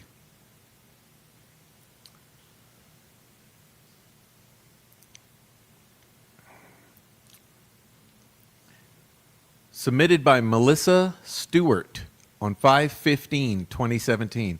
So for everyone in the back, okay, can I call them retards without being shamed by the whack job, the crazies, the cranks? Okay, check it out, everybody. Hit the reset button, please, if you're listening. Now's the time to probably sit down, refocus, avoid distractions, perk up your ears, say it how you want to. This is May 15th, 2017. That's right, May 15th, 2017. So let's backtrack to the murders. February, okay, February, March, April, May 2017. This is literally 3 months after the girls are found murdered on Ron Logan's property. May 15th, 2017. Redacted contacted the FBI Public Access Line unit to report a tip on the Delphi homicide. Now listen. Remember I said you will see corroborating evidence that Ricci Davis is telling the truth about his quote-unquote friend or someone he knows contacting the FBI. Well, now you have the proof in the form of a receipt that this is true, because on May 15th, 2017, an individual contacted the FBI Public Access Line unit to report a tip. This individual provided the following information. Ricci Davis is currently incarcerated at the Newcastle Correctional Facility. It gives the address and phone number. It says this tipster received a call from Davis advising he is in the same block as Ron Logan, owner of the land where the double homicide took place. So let's hit the reset button, because this is for all the absolute geniuses who deny reality every time we talk about Delphi.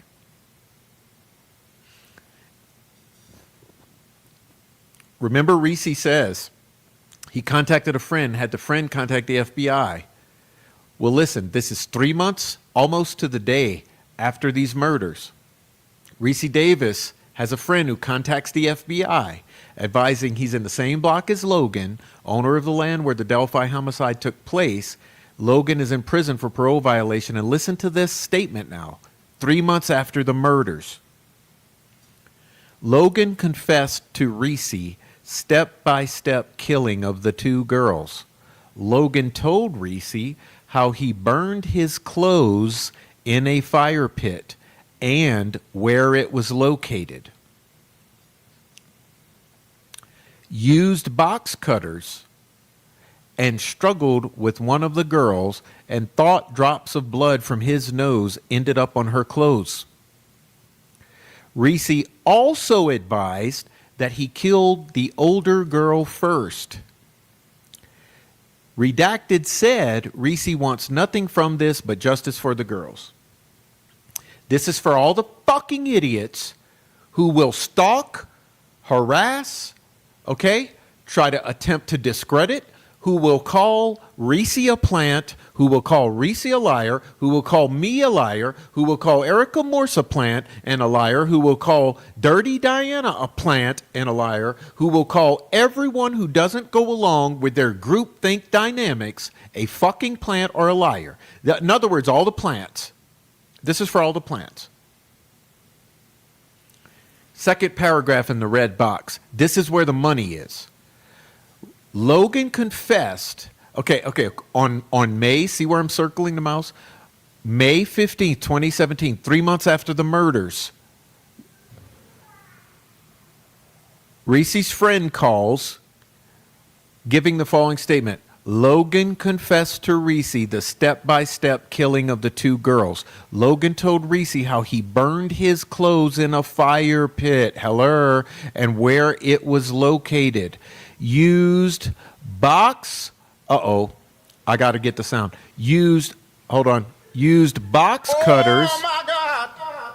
Used box cutter. Oh my God! Used box cutters. Oh my God! And struggled with one of the girls and thought drops of blood ended up on her clothes. Ricci also advised that he killed the other girl first. The older girl. What has changed? What has changed? This is from the FBI. This is an FBI tip. 3 months after the murders. Furthermore, Ricci says he wants nothing from this, nothing but justice for the girls. This is what we call a receipt. Okay? Let's continue, because I don't like getting hung up and stuck. But just so you will see, what is this from? Okay? Let's move on. Leads triggered by intake CJIS 791, invest lead DIN 167, interview Ricci Davis. You see it? Okay. Take a look at it. Take a cold hard look at it. Okay, read it and weep.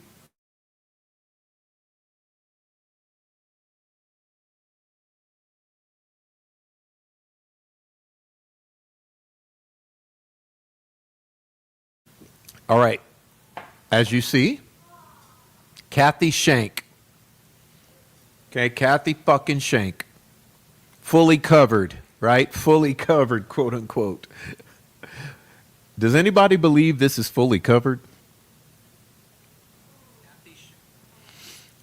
All right, fully covered, allegedly. In other words, make this go away. Fully covered by Kathy Shank. I hope you see this.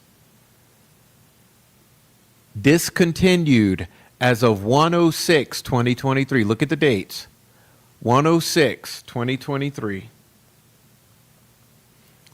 January 6, 2023. How convenient.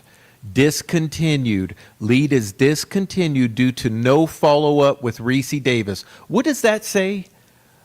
Hello? Hello? Lead is discontinued due to no follow-up with Ricci Davis? Is that the admittance that there's no follow-up on Ricci Davis? January 6, 2023, Kathy Shank discontinues the lead due to no follow-up with Ricci Davis?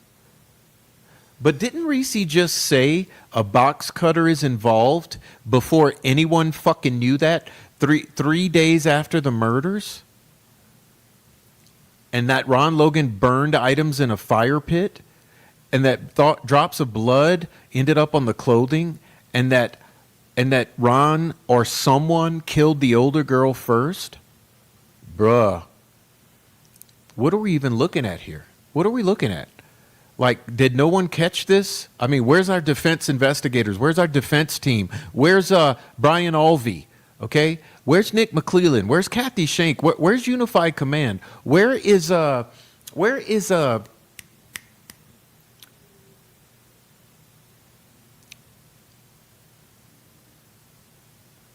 Jerry Holman and Steve Mullen and David Vito? Okay? Where are they at? Where's Unified Command? Lead discontinued due to no follow-up in January of 2023. Oh, and then we say, oh yeah, Ron Logan passed away in January 2022, so we don't need to know the truth about the murders, right? Leads triggered by DIN 167. Now look at this. Invest lead, DIN 2736, locate and interview Ricci Davis. Okay, let me go back to show you. Look at this one. It's going to get deeper. It gets deeper. Locate and interview Ricci Davis. Locate and interview Ricci Davis. From Delphi to ISP investigators, Jay Harper. Jay Harper. Jay Harper, why did we not investigate Ricci Davis? Jay Harper, did someone not do their job?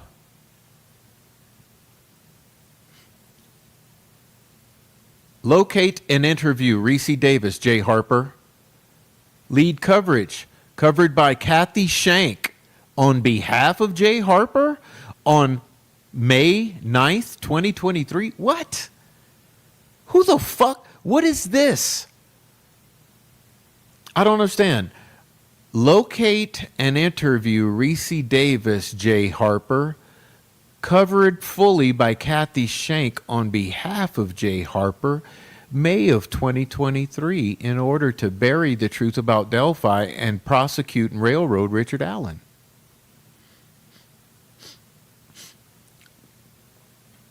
Am I the only one? I mean, Am I the only one that sees in black and white what this all is? I'm legally blind. Bruh. Bruh. Again, this is in the appellate appendices. Okay, this is volume 11. Let me show you. This is volume 11. Okay, look, volume 11, page 244 and 245, right? Again, where's our critical thinkers now? Okay, where are our critical thinkers now? What has happened to our esteemed attorneys working the defense in this case? What has happened to our highly respected investigators from Unified Command, ISP, FBI, Carroll County Sheriffs, and Delphi Police Department? What has happened to the Crimes Against Children's Task Force? What has happened to our esteemed defense team and the esteemed defense coordinator, Matthew Hoffman, and Brian Alvey, and Jennifer Auger, and Brad Rossi, and Andy Baldwin? What happened? Could no one piece together the scenario here that's outlined in this investigative thread alone? I mean, fuck, it's a defense filing.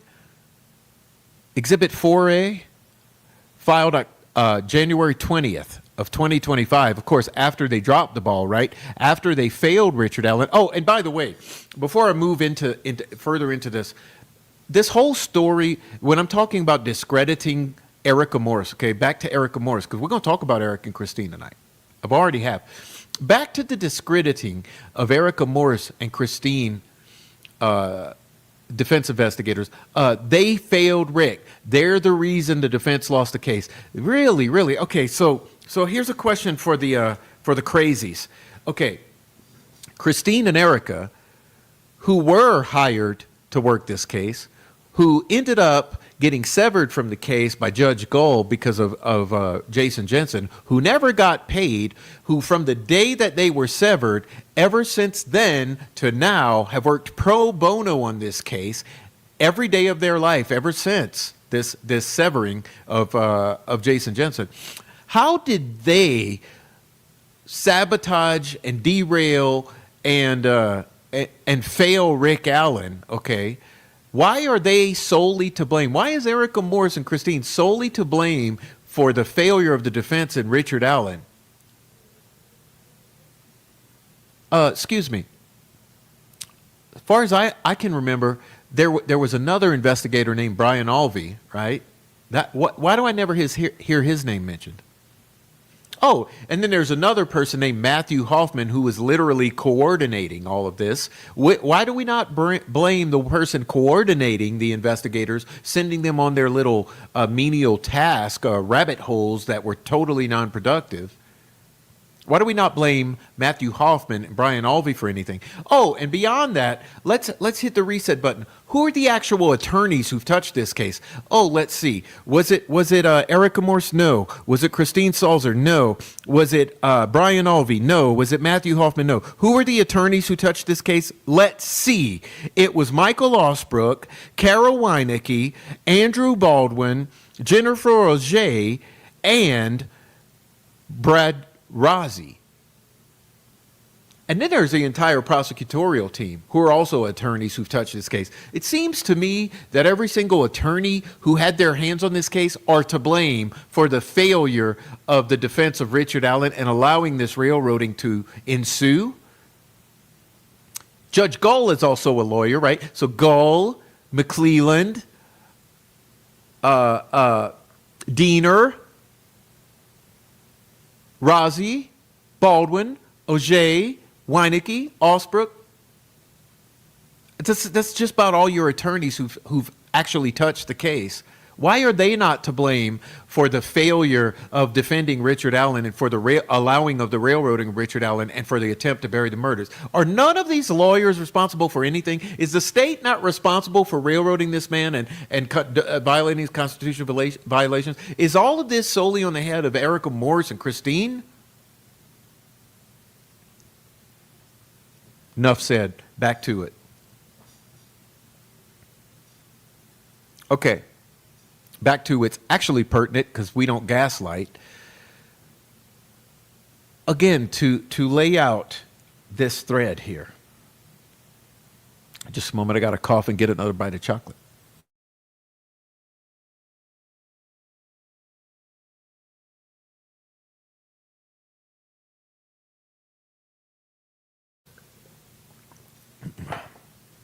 Okay. Again, for those in the back who are extremely reluctant to think for themselves, Defendant's Exhibit 4A, okay, which we don't end up seeing, right, until January of 2025 after the defense has already failed Richard Allen.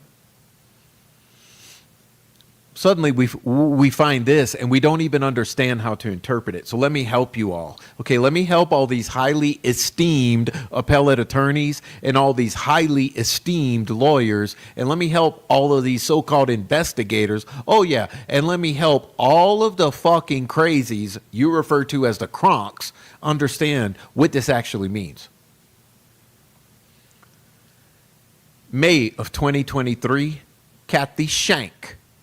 Hard file scans and enters as an attachment. Report number DOC 20 230 509 152 522 PDF.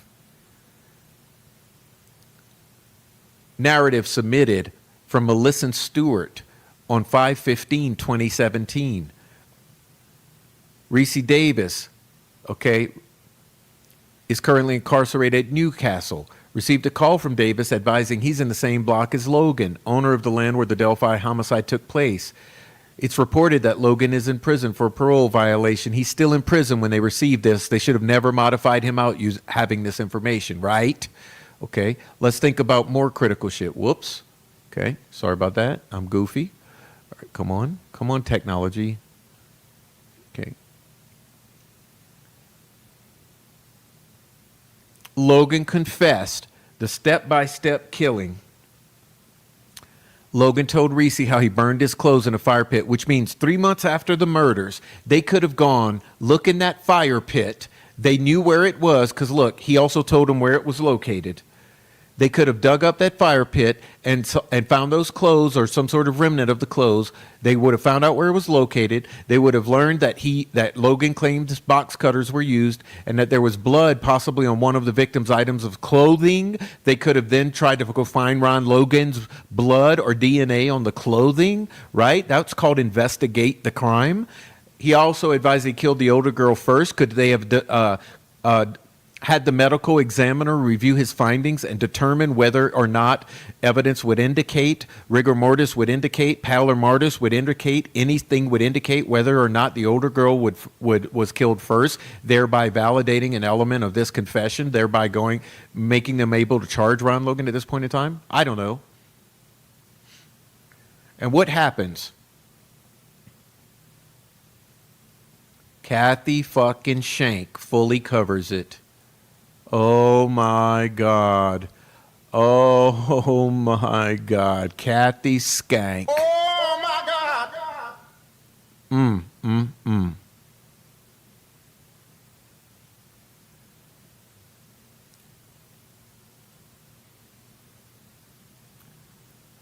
Kathy Shank fully covers on January 6, 2023, while Richard Allen is rotting away in Westville.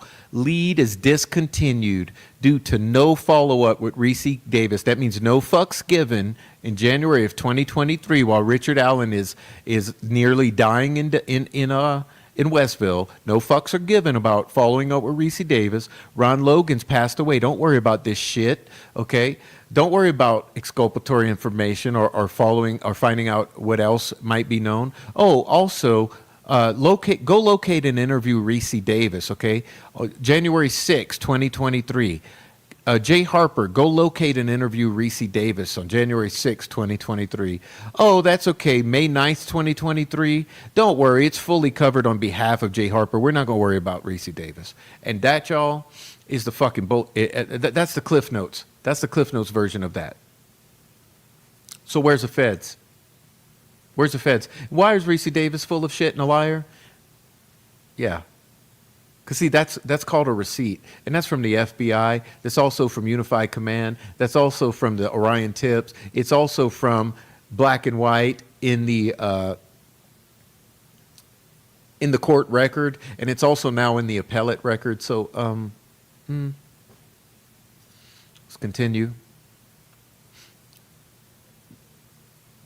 Let's move on to article number 5. Here we go. The Ricci Davis polygraph incident.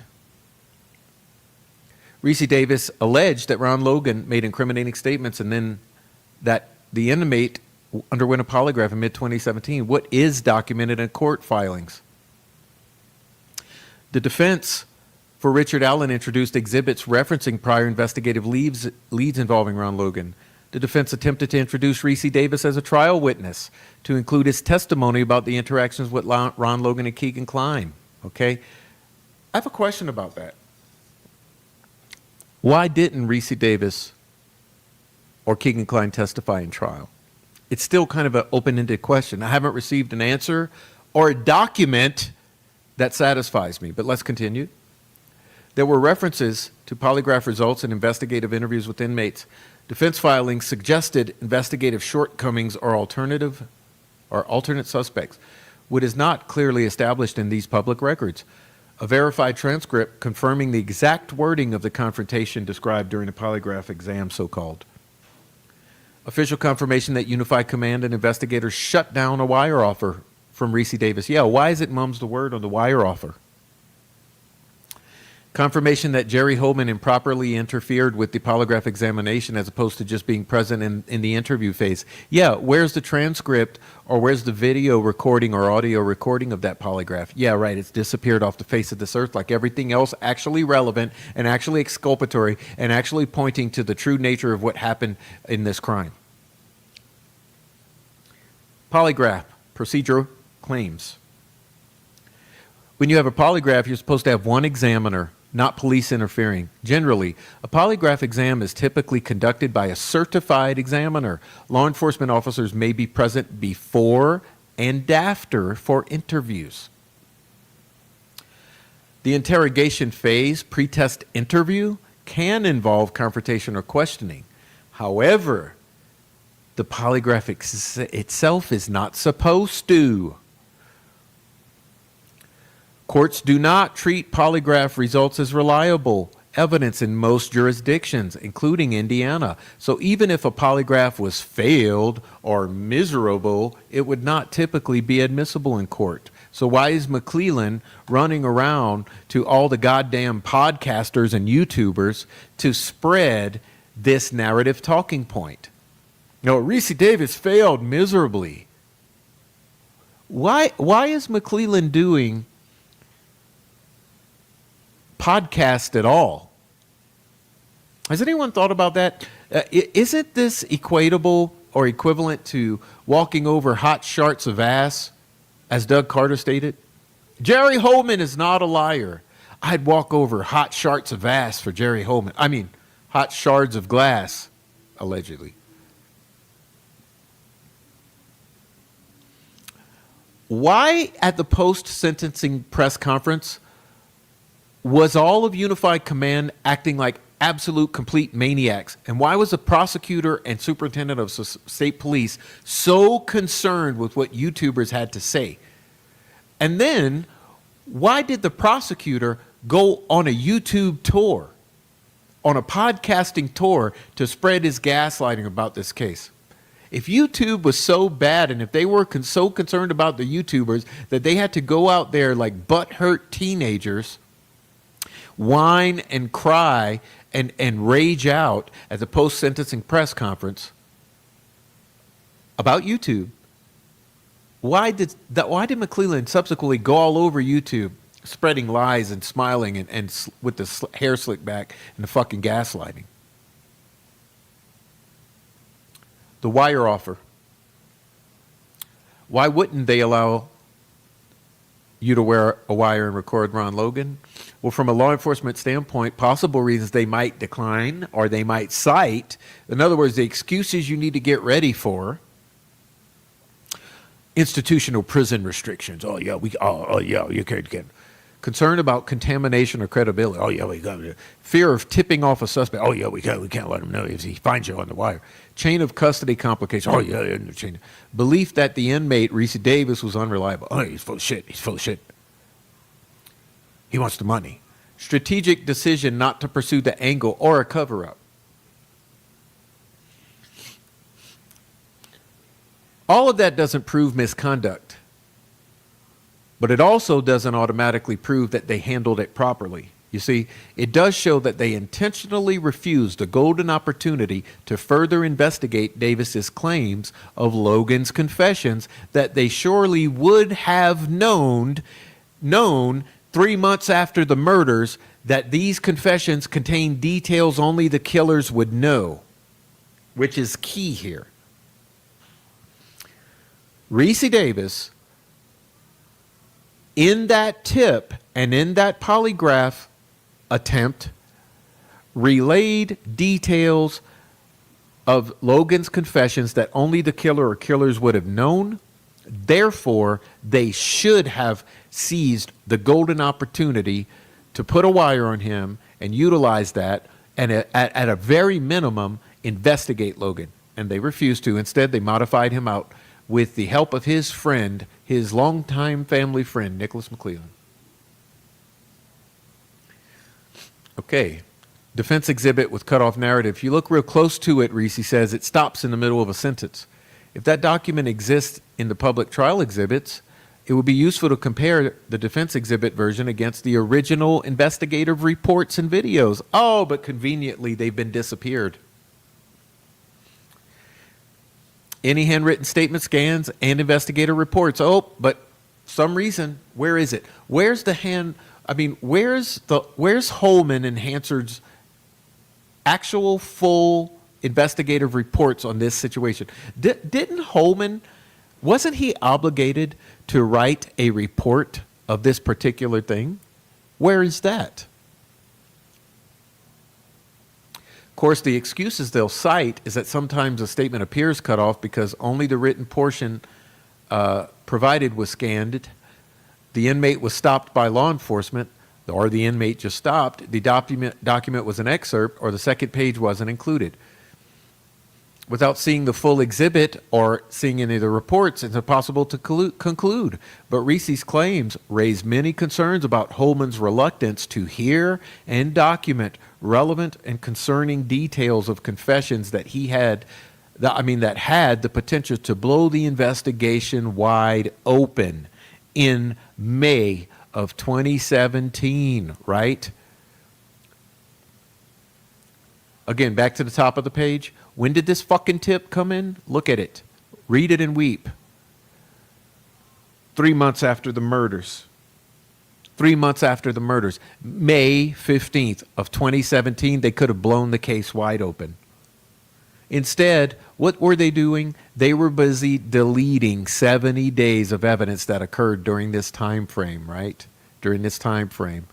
This is the magic zone, right? This is the time frame that all of this shit disappeared, that they got rid of everything important, and at this very same time, they were being provided with evidence that only the killer would know.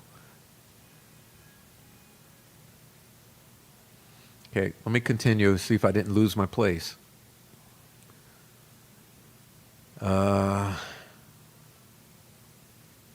Alleged confrontational conduct. To describe behavior, rapid questioning, mixing accurate, complete, and true agitation, dismissal of medical explanation, fits common interrogation pressure tactics, also known as Ricci technique, but goes far beyond the expected technique and crosses over into willful defiance and reluctance to hear out the witness. Okay, this is the hand over there. We don't want to hear what you got to say, Ricci Davis. Fuck you. Go away. Okay? Go away. Fuck you. Fuck you. Fuck you.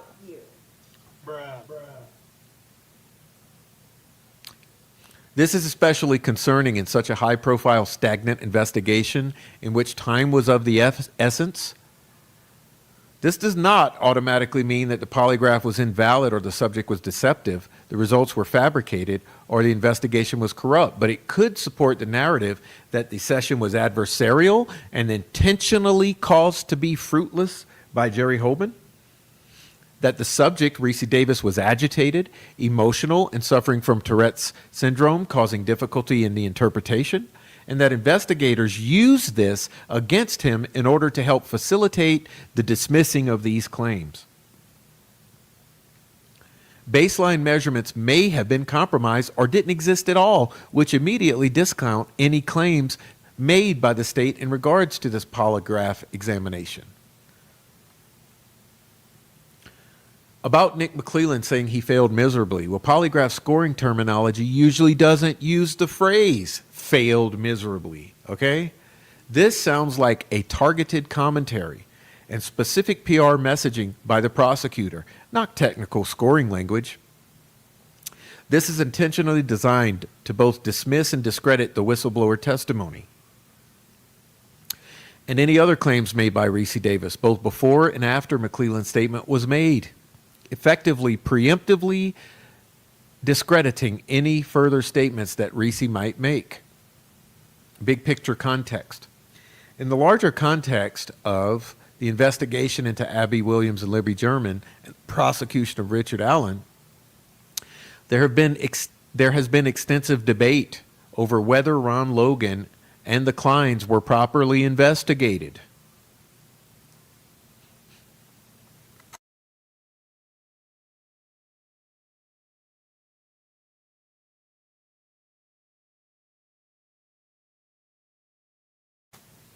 Sorry, chocolate break. All right? Whether solid and substantial investigative leads were ignored or buried. Whether defense claims about viable alternate suspects were suppressed or minimized in order to cover up the true nature of the crime and protect the actual perpetrators. Hello? Bruh. And as you can see here, sorry, this is a typo. You know the automatic bullet points? It made a bullet point when I hit return, so I apologize for that. I didn't intend that bullet. Let's continue, though. Court proceedings typically move forward based on admissible evidence approved by the presiding judge, not polygraphs, tips, open source information, or whistleblower testimony, which puts the whistleblower and the public in a difficult position now that the conviction of Richard Allen has occurred in lieu of this very important and potentially groundbreaking information. Again, let's read that again, because this is a paragraph I'm happy with in a way. Court proceedings typically move forward based on admissible evidence approved by the presiding judge, not polygraphs, tips, open source information, or whistleblower testimony, which puts the whistleblower and the public at large in a difficult position now that the conviction of Richard Allen has occurred in lieu of this important information, okay? This important and potentially groundbreaking information.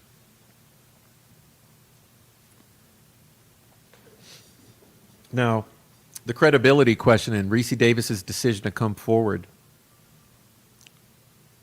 Critics point first to circumstance. At the time of this disclosure, Ricci Davis was incarcerated and housed in protective custody. That fact alone has been used to frame his information as inherently unreliable. The implication is simple. A person in custody cannot be a credible source. Well, that assumption is flawed. Correctional facilities are often environments where individuals encounter information, admissions, and conversations that would never surface in ordinary settings. Correctional facilities are often environments where individuals encounter information, admissions, and conversations that would never surface in ordinary settings. While jailhouse claims must always be scrutinized carefully, they must also be evaluated on substance rather than dismissed on status alone. Ricci Davis did not approach the media seeking recognition. He did not attempt to leverage his statements for personal gain. Instead, he reported his concerns directly to investigators. And I showed you at the top of the page goddamn proof of that. In May of 2017, directly to investigators at the FBI. Who goes directly to the FBI with this immediately?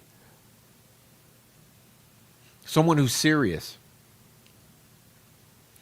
That decision carries risk inside a correctional environment where being labeled as someone who talks can result in isolation or retaliation. The tentacles run deep. The tentacles run deep.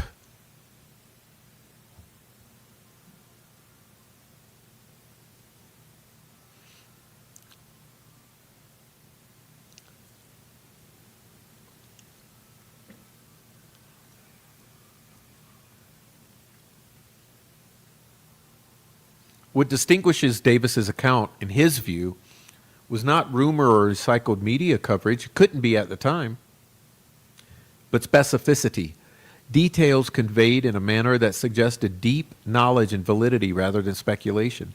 Davis maintains that the information did not present as secondhand gossip circulating through a dormitory, but as statements delivered with emotional and factual weight. Reasonable minds may debate interpretation, but motive matters. That's why women always think of motives. As I speak with the females in this community, it's the funniest thing. Because I've noticed that women typically always go to motive when we're discussing facts about the crime or theories of the crime. Motive matters. That's why. Davis's decision to report what he believed to be credible information and his persistence reflects an attempt to act in good faith, not an attempt to manufacture notoriety.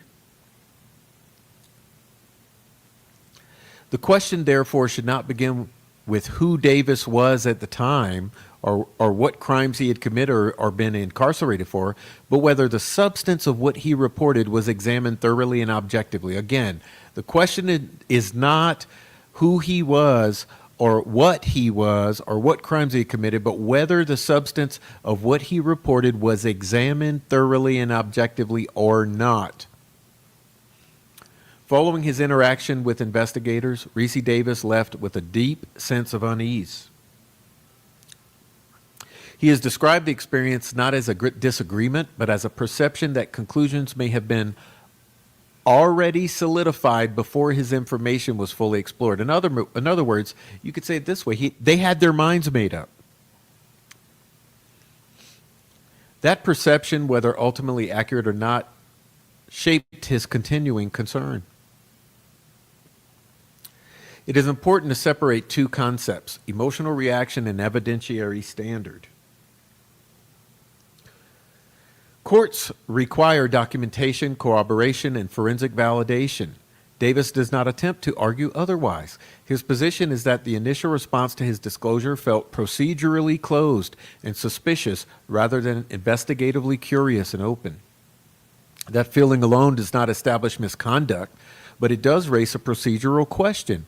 Was the information exhaustively evaluated or filtered through assumptions about the source or collusion to bury the evidence?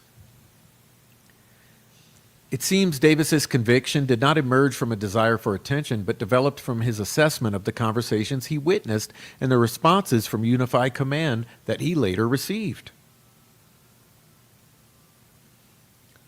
If his interpretation is incorrect, then it was made while attempting to fulfill what he believed was a civic and moral obligation. If his interpretation holds weight, then early dismissal could represent a missed investigative opportunity and a cover-up of epic proportions. Whistleblower accounts, particularly those emerging from custodial settings, demand careful balance.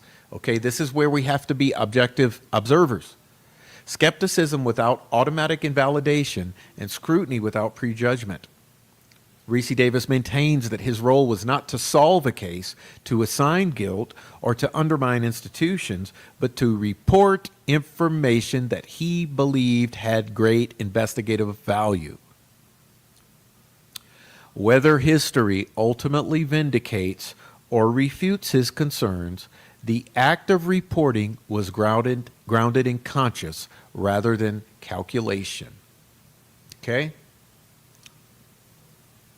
And now we're going to our final part.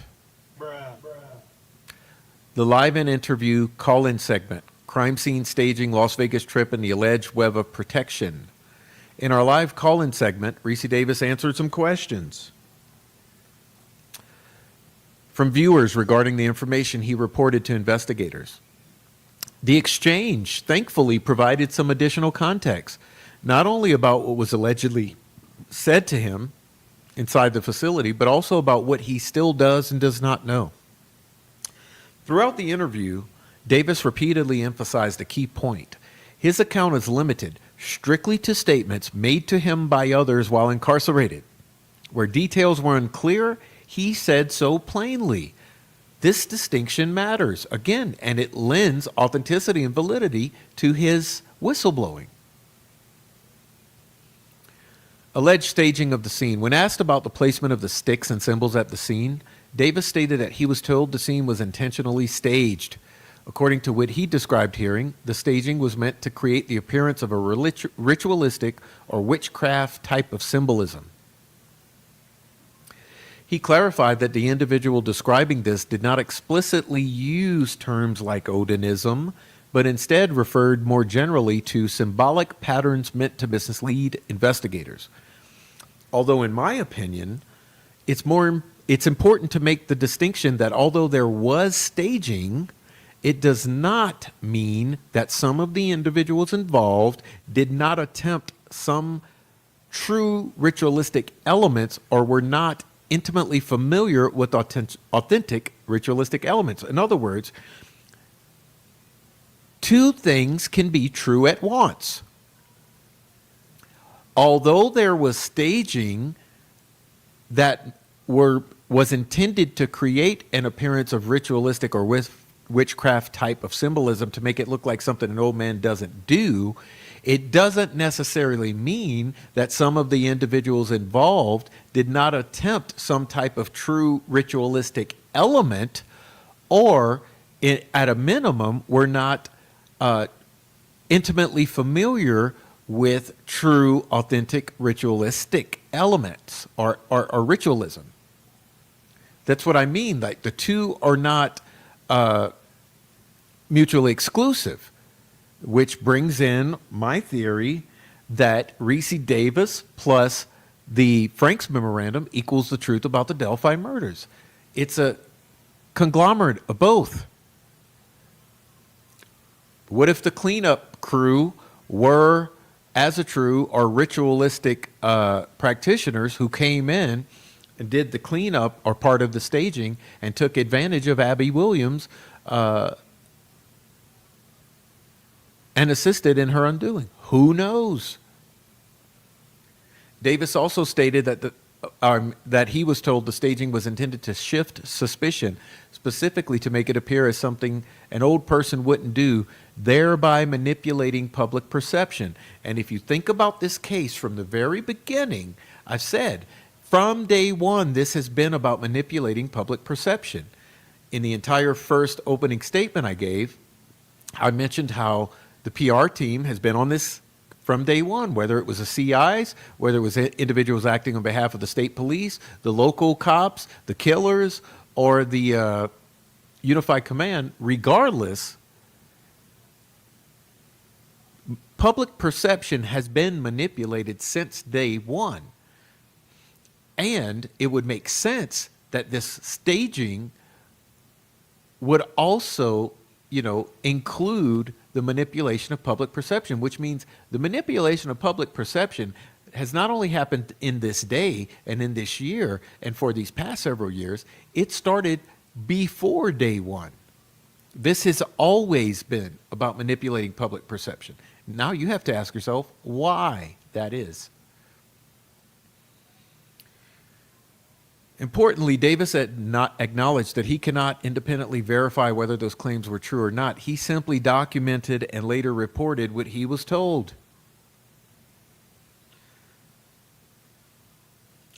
The party and the cleanup allegations. During the interview, Davis discussed descriptions that he allegedly received about a gathering on private property in the days surrounding the crime. Remember this, he even said it started on the night of the 12th at sundown. Now, do you guys remember this? He indicated that according to his understanding, this gathering on Ron Logan's property and the cemetery started on the evening before, that means the 12th of February, around sundown. Which has been a persistent rumor all these years, which lends credibility to this, because how would Ricci know that when he's not out here reading social media? According to his account, alcohol and drugs were reportedly present, been said since day one. There was alleged vandalism and cleanup activity, been said since day one. Trash and materials were allegedly bagged and later disposed of, been said since day one. Davis was careful not to speculate about the ages or identities of those who were present, stating that names were not directly provided to him. Where he inferred possibilities, he acknowledged them as inference rather than confirmed fact, which lends credibility to his statements. He also reiterated that the gathering was not the central focus of his conversations at the time. It was background context that emerged during broader discussions with Keegan Kline and Ron Logan. Allegations regarding photography or photographs or anything like that. One of the more serious claims Davis made or relayed during the interview involved the taking of, selling of, and existence of alleged photographs. He stated that he was told by Keegan Kline that photographs were taken of the victims nude and of the crime scene, and that those images were later transported out of state, allegedly to Las Vegas, Nevada, with the discussion of attempting to sell them.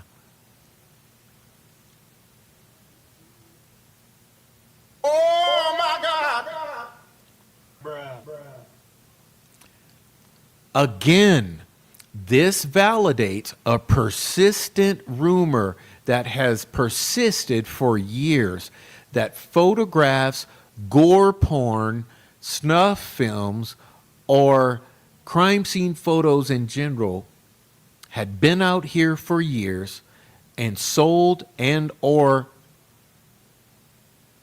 passed around on the dark web. Do you guys remember this Garrett Kurtz, Sheena Cottrell, Nick Edwards story? For you OGs, those who really pay attention know the case. Do you recall the story of Garrett Kurtz, Ashley Garth, Sheena Cottrell, Nick Edwards, that there was a video of our victims, a snuff film of sorts, that had been out there, that one or more of those individuals had seen and had spoken about openly, and how all of that has been rumored on the internet for years? How would Ricci know that? Why would he talk about it? It makes you sound crazy, uncredible, and like a crazy whack job conspiracy theorist.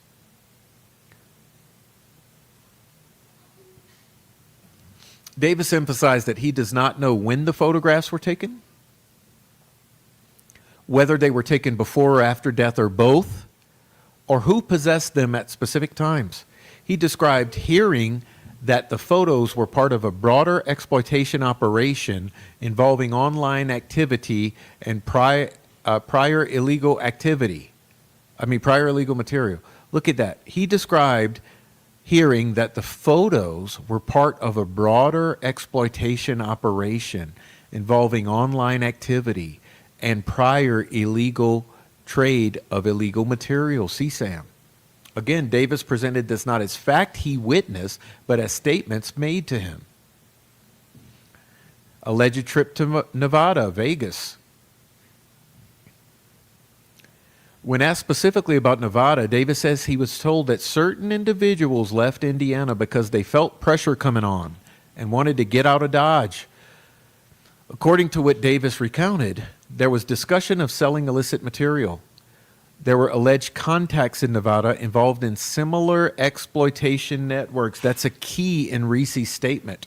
Not only that there was a plan to run to Nevada to get out of Dodge because pressure was coming, but that there were individuals involved in a similar exploitation networks in Vegas, and that the move was strategic and not recreational, despite whether or not this trip was pre-planned or pre-booked. Because for the critical thinker, you have to realize, what if this was all planned? If all of this was planned, that there was going to be some kidnapping of a victim and trafficking out of state to Vegas, maybe there would have been plans made. So the fact that this Vegas trip was pre-planned does not exclude the fact that they could have moved or went to Vegas to get out of town. What if the trip was pre-planned because the crime was pre-planned, the abduction was pre-planned, and the trafficking was pre-planned? So you would have made pre-planned accommodations to where you were going to bring and traffic this girl or these girls. So attempting to debunk this confession of Klein regarding that they wanted to get out of Dodge or that they were going to Vegas to meet with individuals involved in similar child exploitation or CSAM networks, or go to sell material or bring a girl out of state, it's not discounted by the fact that this trip was pre-booked. Okay, and I think that's a very important consideration for the critical thinker, because there are people out here who would try to get you to flush this down the toilet with the claim that this was a pre-planned trip.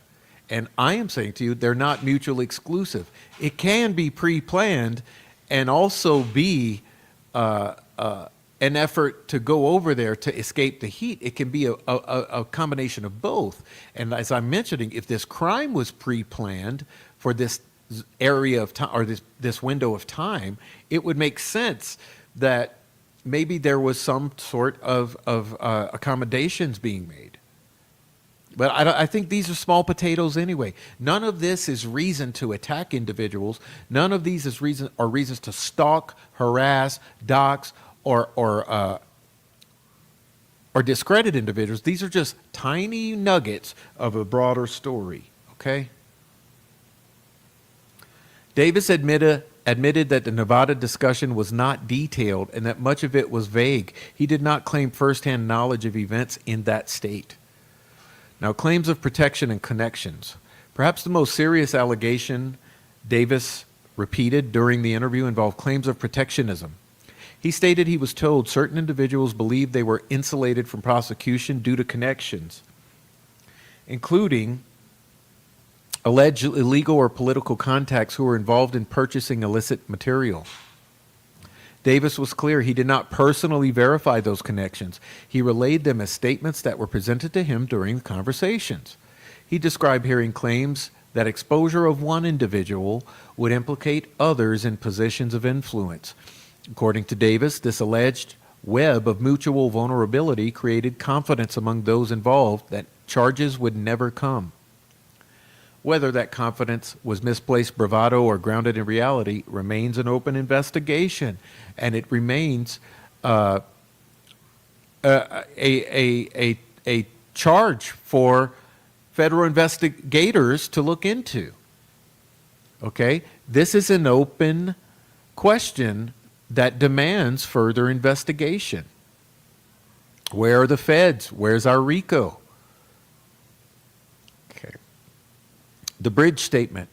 In response to a direct question, Ricci Davis stated that he was specifically told by Ron Logan that he was the man on the bridge. This is a claim Davis has previously reported. He noted that this statement was part of what prompted him to take the conversation seriously and to report them. Again, Davis did not claim independent corroboration, only that the statement was made to him. The statement that Ron Logan claimed that he himself was the man on the bridge. Okay?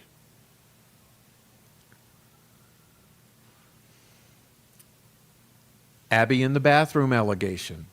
Davis also reiterated a prior claim that one victim, Abby Williams, was kept alive for a period of time in the resident's bathroom before events escalated even further.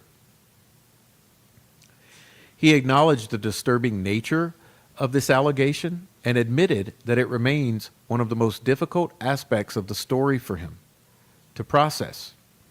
He has no independent proof of that claim beyond what he says he was told by Kagan Klein. Davis's repeated disclaimer. Throughout the interview, Davis returned to a consistent refrain. He does not expect automatic belief. He understands skepticism. He cannot answer questions about events he did not witness. He reported what he believed investigators should examine. He also expressed concern over that incarceration status often leads to blanket dismissal of information without thorough vetting. His final position. Davis closed the interview by urging public demand for facts, not belief in him personally, but scrutiny of all the evidence. He argued that if his claims are false, that should be demonstrably shown through investigation. If they contain truth, then early dismissal could represent a critical oversight. He maintained that he came forward because certain statements felt too specific and too serious to ignore. Whether Ricci Davis's account reflects manipulation, partial truth, or concealed reality remains for investigators, lawyers, the courts, and federal authorities to determine. But this interview clarified one thing. He stands by what he reported while acknowledging the limits of what he knows.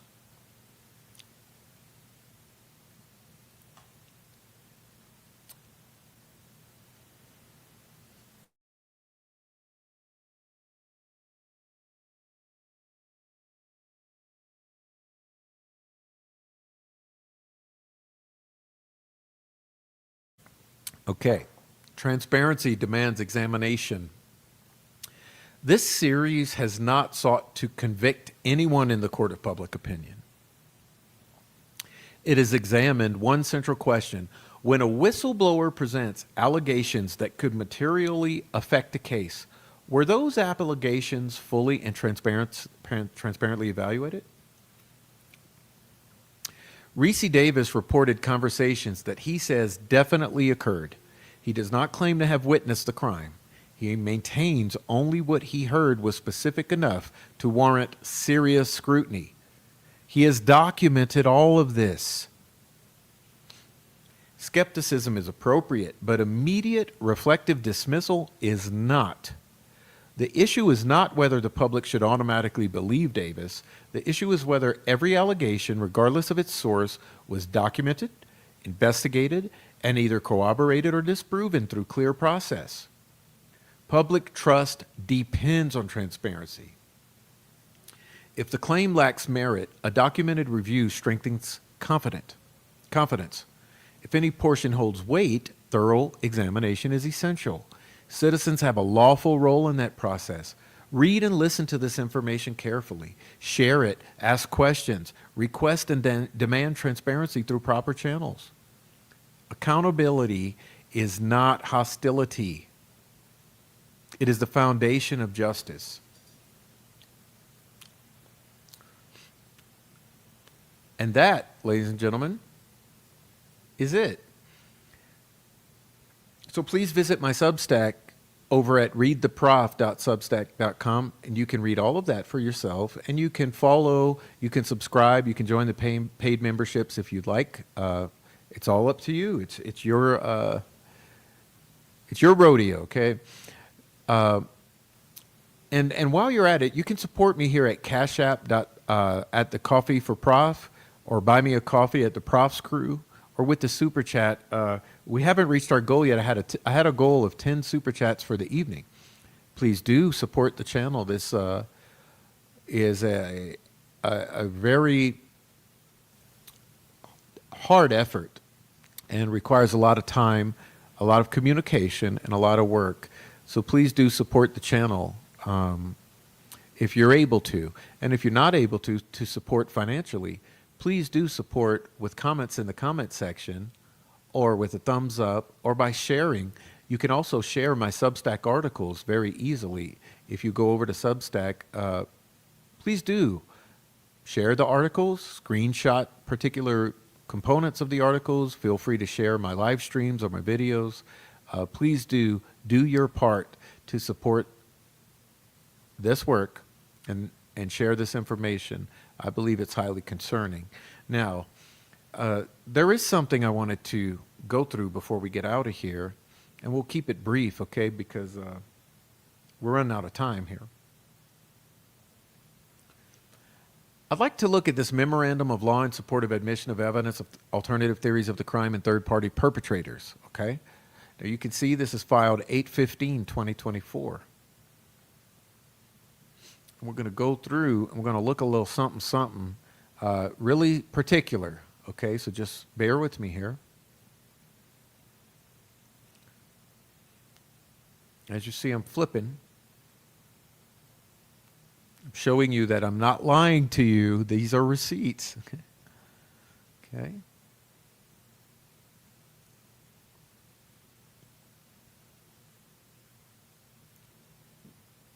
We're going to start at the bottom of the page. Keegan Kline and Jerry Anthony Kline.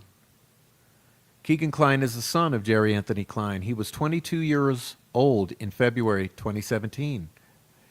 And he and Jerry Anthony Kline resided in Peru, Indiana. In February 2017, Detective David Vito testified that Keegan Kline was communicating with Liberty German using a fake Snapchat account under the name of Anthony_Shots in the days leading up to and on February 13th, 2017. The content of these messages is unknown. He further testified that Keegan Kline admitted to driving to Delphi, Indiana with his father, Jerry Anthony Kline, on February 13th, 2017, and that Keegan Kline waited in the vehicle while Jerry Anthony Kline went into the woods in the area where Abigail Williams and Liberty German's bodies were ultimately found. Detective David Vito testified that Keegan Kline stated that when Jerry Anthony Kline returned to the vehicle, he had blood on him. Roland Purdy further testified that Keegan Kline admitted that they discarded a knife in a river when they were driving home. All of the evidence of this creates an inference that Keegan Kline and Jerry Anthony Kline murdered Abigail Williams and Liberty German. Ron Logan. The bodies of Abigail Williams and Liberty German were located on February 14th, 2017 on the property of Ron Logan. Ron Logan lied to law enforcement about his whereabouts on February 13th, 2017. Ron Logan's physical build is consistent with that of the individual in the video captured by Liberty German's iPhone on February 13th, 2017, and his voice is consistent with that of the voice on the audio. Much like the facts in Allen, the evidence that third parties killed the girls in this matter is exculpatory, unique, and critical to Mr. Allen's defense. The crime scene included many findings that the killers practiced as a true, and that it was a ritualistic crime scene. To be exculpatory, evidence must clear or tend to clear Mr. Allen of alleged fault or guilt. Simply put, if someone else committed the crimes, Richard Allen did not. Richard Allen has zero ties to Asatru, Odinism, or the Vinlander Social Club, unlike Brad Holder, Patrick Westphal, or Johnny Messer. The above evidence is exculpatory and unique and critical to Mr. Allen's defense. The above evidence that the state wants to hide from the finder of fact is admissible for two reasons. It demonstrates the lack of investigation and failures with the investigation and the fact of a distinct possibility, if not high probability, that people other than Richard Allen killed Abigail Williams and Liberty German. Okay? And there you go. That's all the pages of that particular document. Okay, now I have another one for you. Whoops. Sorry about that. Wrong button. I have another for you. Just a moment. Let's pull it up.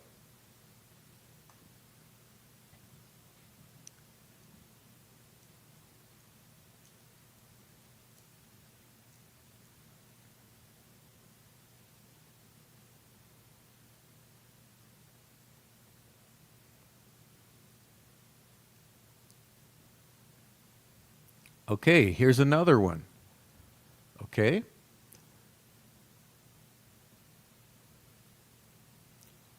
You guys will see here what the prosecution or the prosecutor intentionally caused to be excluded from this trial.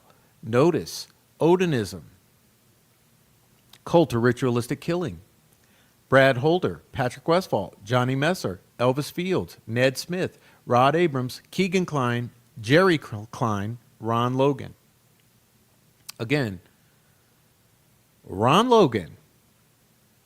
Who did McClellan ensure, who did Judge Gold ensure were not allowed to be mentioned whatsoever in this trial?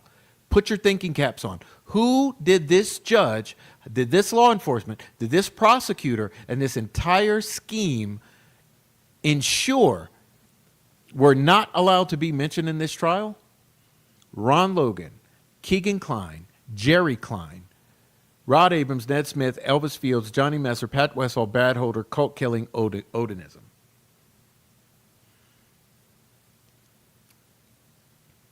And here we're going to look at some other red flags. Motion for transport of Indiana Department of Corrections inmates. Let's look at these inmates. Remember, this is October 10th of 2024. So I need you all to think, put your thinking caps on, days before trial got underway. Okay, a mere days before trial started. The defense requested from the judge transport orders for the following individuals. You need to think about this. James Haas. James Haas. Who was James Haas? James Haas was the roommate or cellmate of Ron Logan. So if the defense didn't believe this theory, if the defense didn't believe Ron Logan had anything to do with this, why were they requesting a mere few days before trial to bring someone who was housed with Ron Logan over to trial? Next.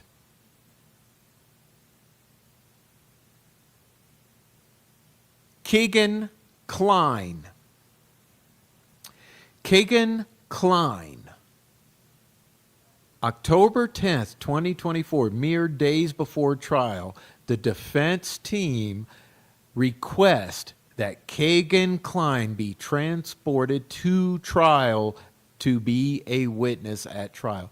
If Keegan Kline had nothing to do with this crime, and if the defense did not at all believe that Keegan Kline was involved in this scenario, why in the world was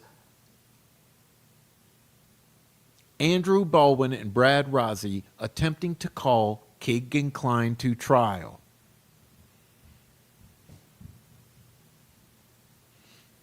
James Chadwell. James Chadwell. If James Chadwell had no information about this crime, why was the defense attempting to transport him to trial? Ricci Davis Jr. If Ricci Davis had nothing whatsoever of value to contribute to this case, if Ricci Davis was not going to be called on at all, if the defense did not believe Ricci Davis, if Ricci Davis is a liar, Why was Ricci Davis requested to be transported to trial? James Haas, Keegan Kline, Ricci Davis, James Chadwell.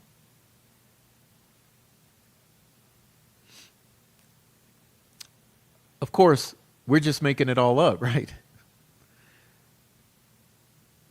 We're just making it all up, right? We're all full of shit. The defense didn't believe any of this, right? Although, like I just showed you. So did. Okay, are we saying the defense did not put this? Keegan and Jerry Anthony Klein. Okay, Ron Logan. What is this again? Memorandum in law in support of admission of evidence of alternative theories of the crime and third-party perpetrators. If the defense team did not believe that Keegan and Jerry Anthony Klein and Ron Logan were part of this crime and third-party perpetrators, why was the defense including them in their filings?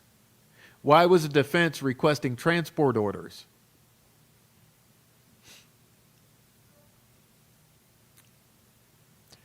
And here's where we get to the Achilles heel, okay? So why? Well, just let me see. Let me see if I can pull something up before we close.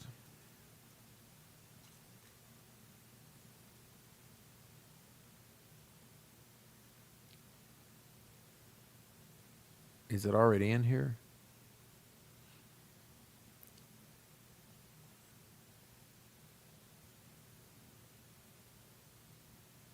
Come on, buddy. Here we go. Okay, here we go.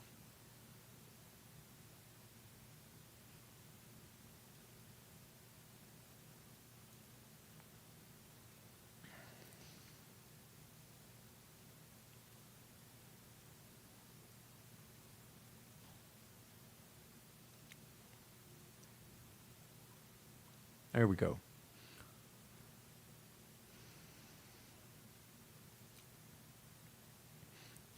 First joint stipulation regarding evidentiary matters.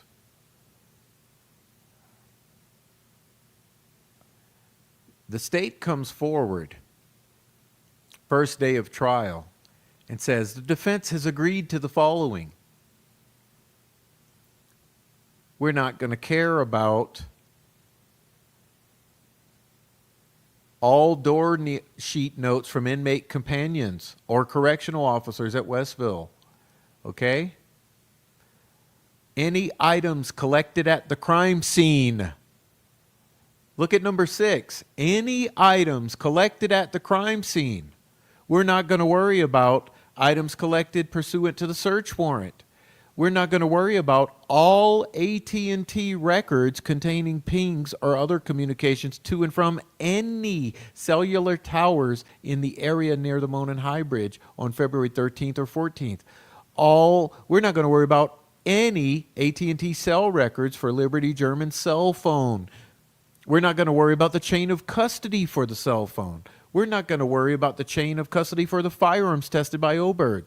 We're not going to worry about the extractions done by Brian Booner, including the extraction of the iPhone or the extractions done by Christopher Cecil.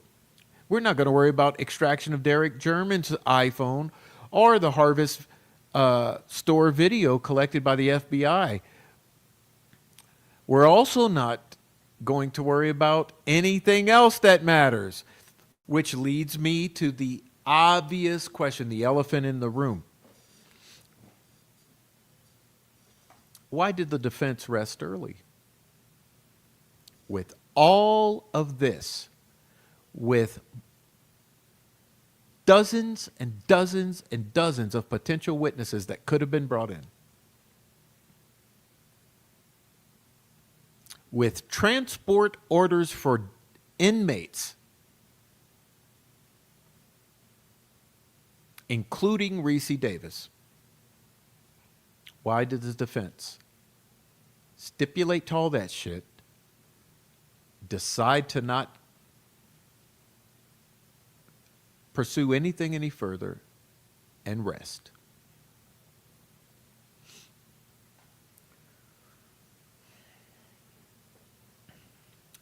These are questions that don't yet have answers.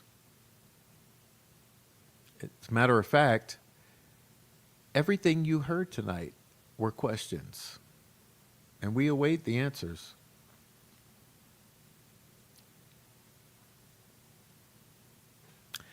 This is a cover-up of monumental proportions.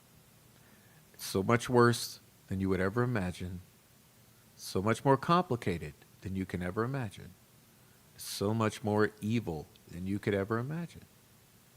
And so I ask you, why all of this over the deaths of 2 little girls?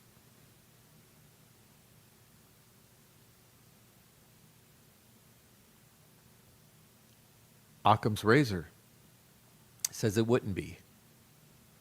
The simplest explanation is that it's about much more than simply the murders of 2 little girls in Delphi, Indiana in 2017.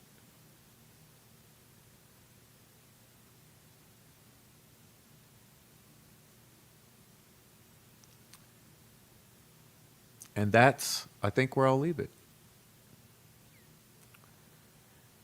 This was our conversation reviewing the aftermath of Ricci Davis's most recent Delphi disclosures on my channel a week ago. And what an insane week it's been. And as I mentioned, it's going to get even more insane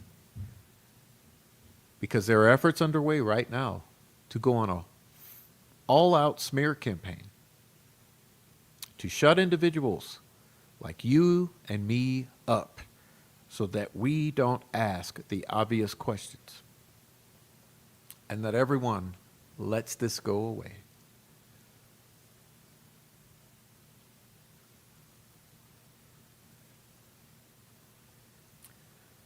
But the question is, will you?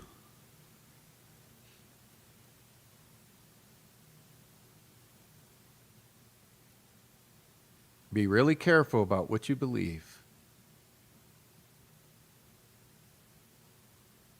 What's the phrase?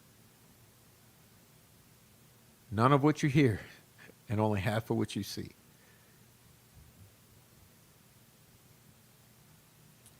But I appreciate everyone for being here. Happy Friday. Happy Friday. It's been great to spend this Friday night with all of you. If you're on the replay, please let us know you were here. We appreciate it. We truly do.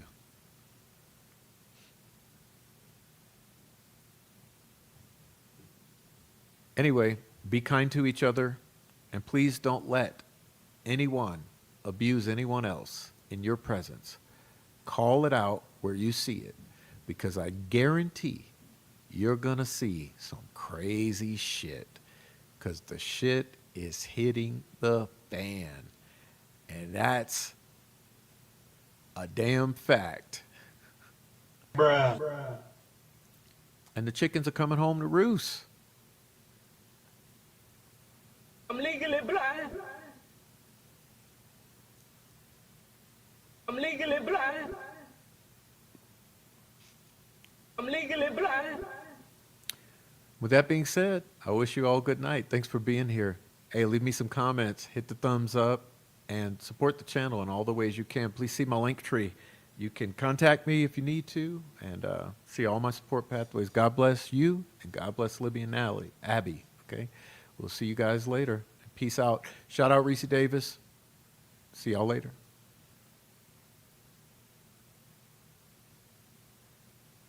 It was our job to help law enforcement.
so cold, my energy is contagious. All the pain, I can't take it. I'm staying grounded and graceful, cause I know everything that I've been through only made me count my blessings daily.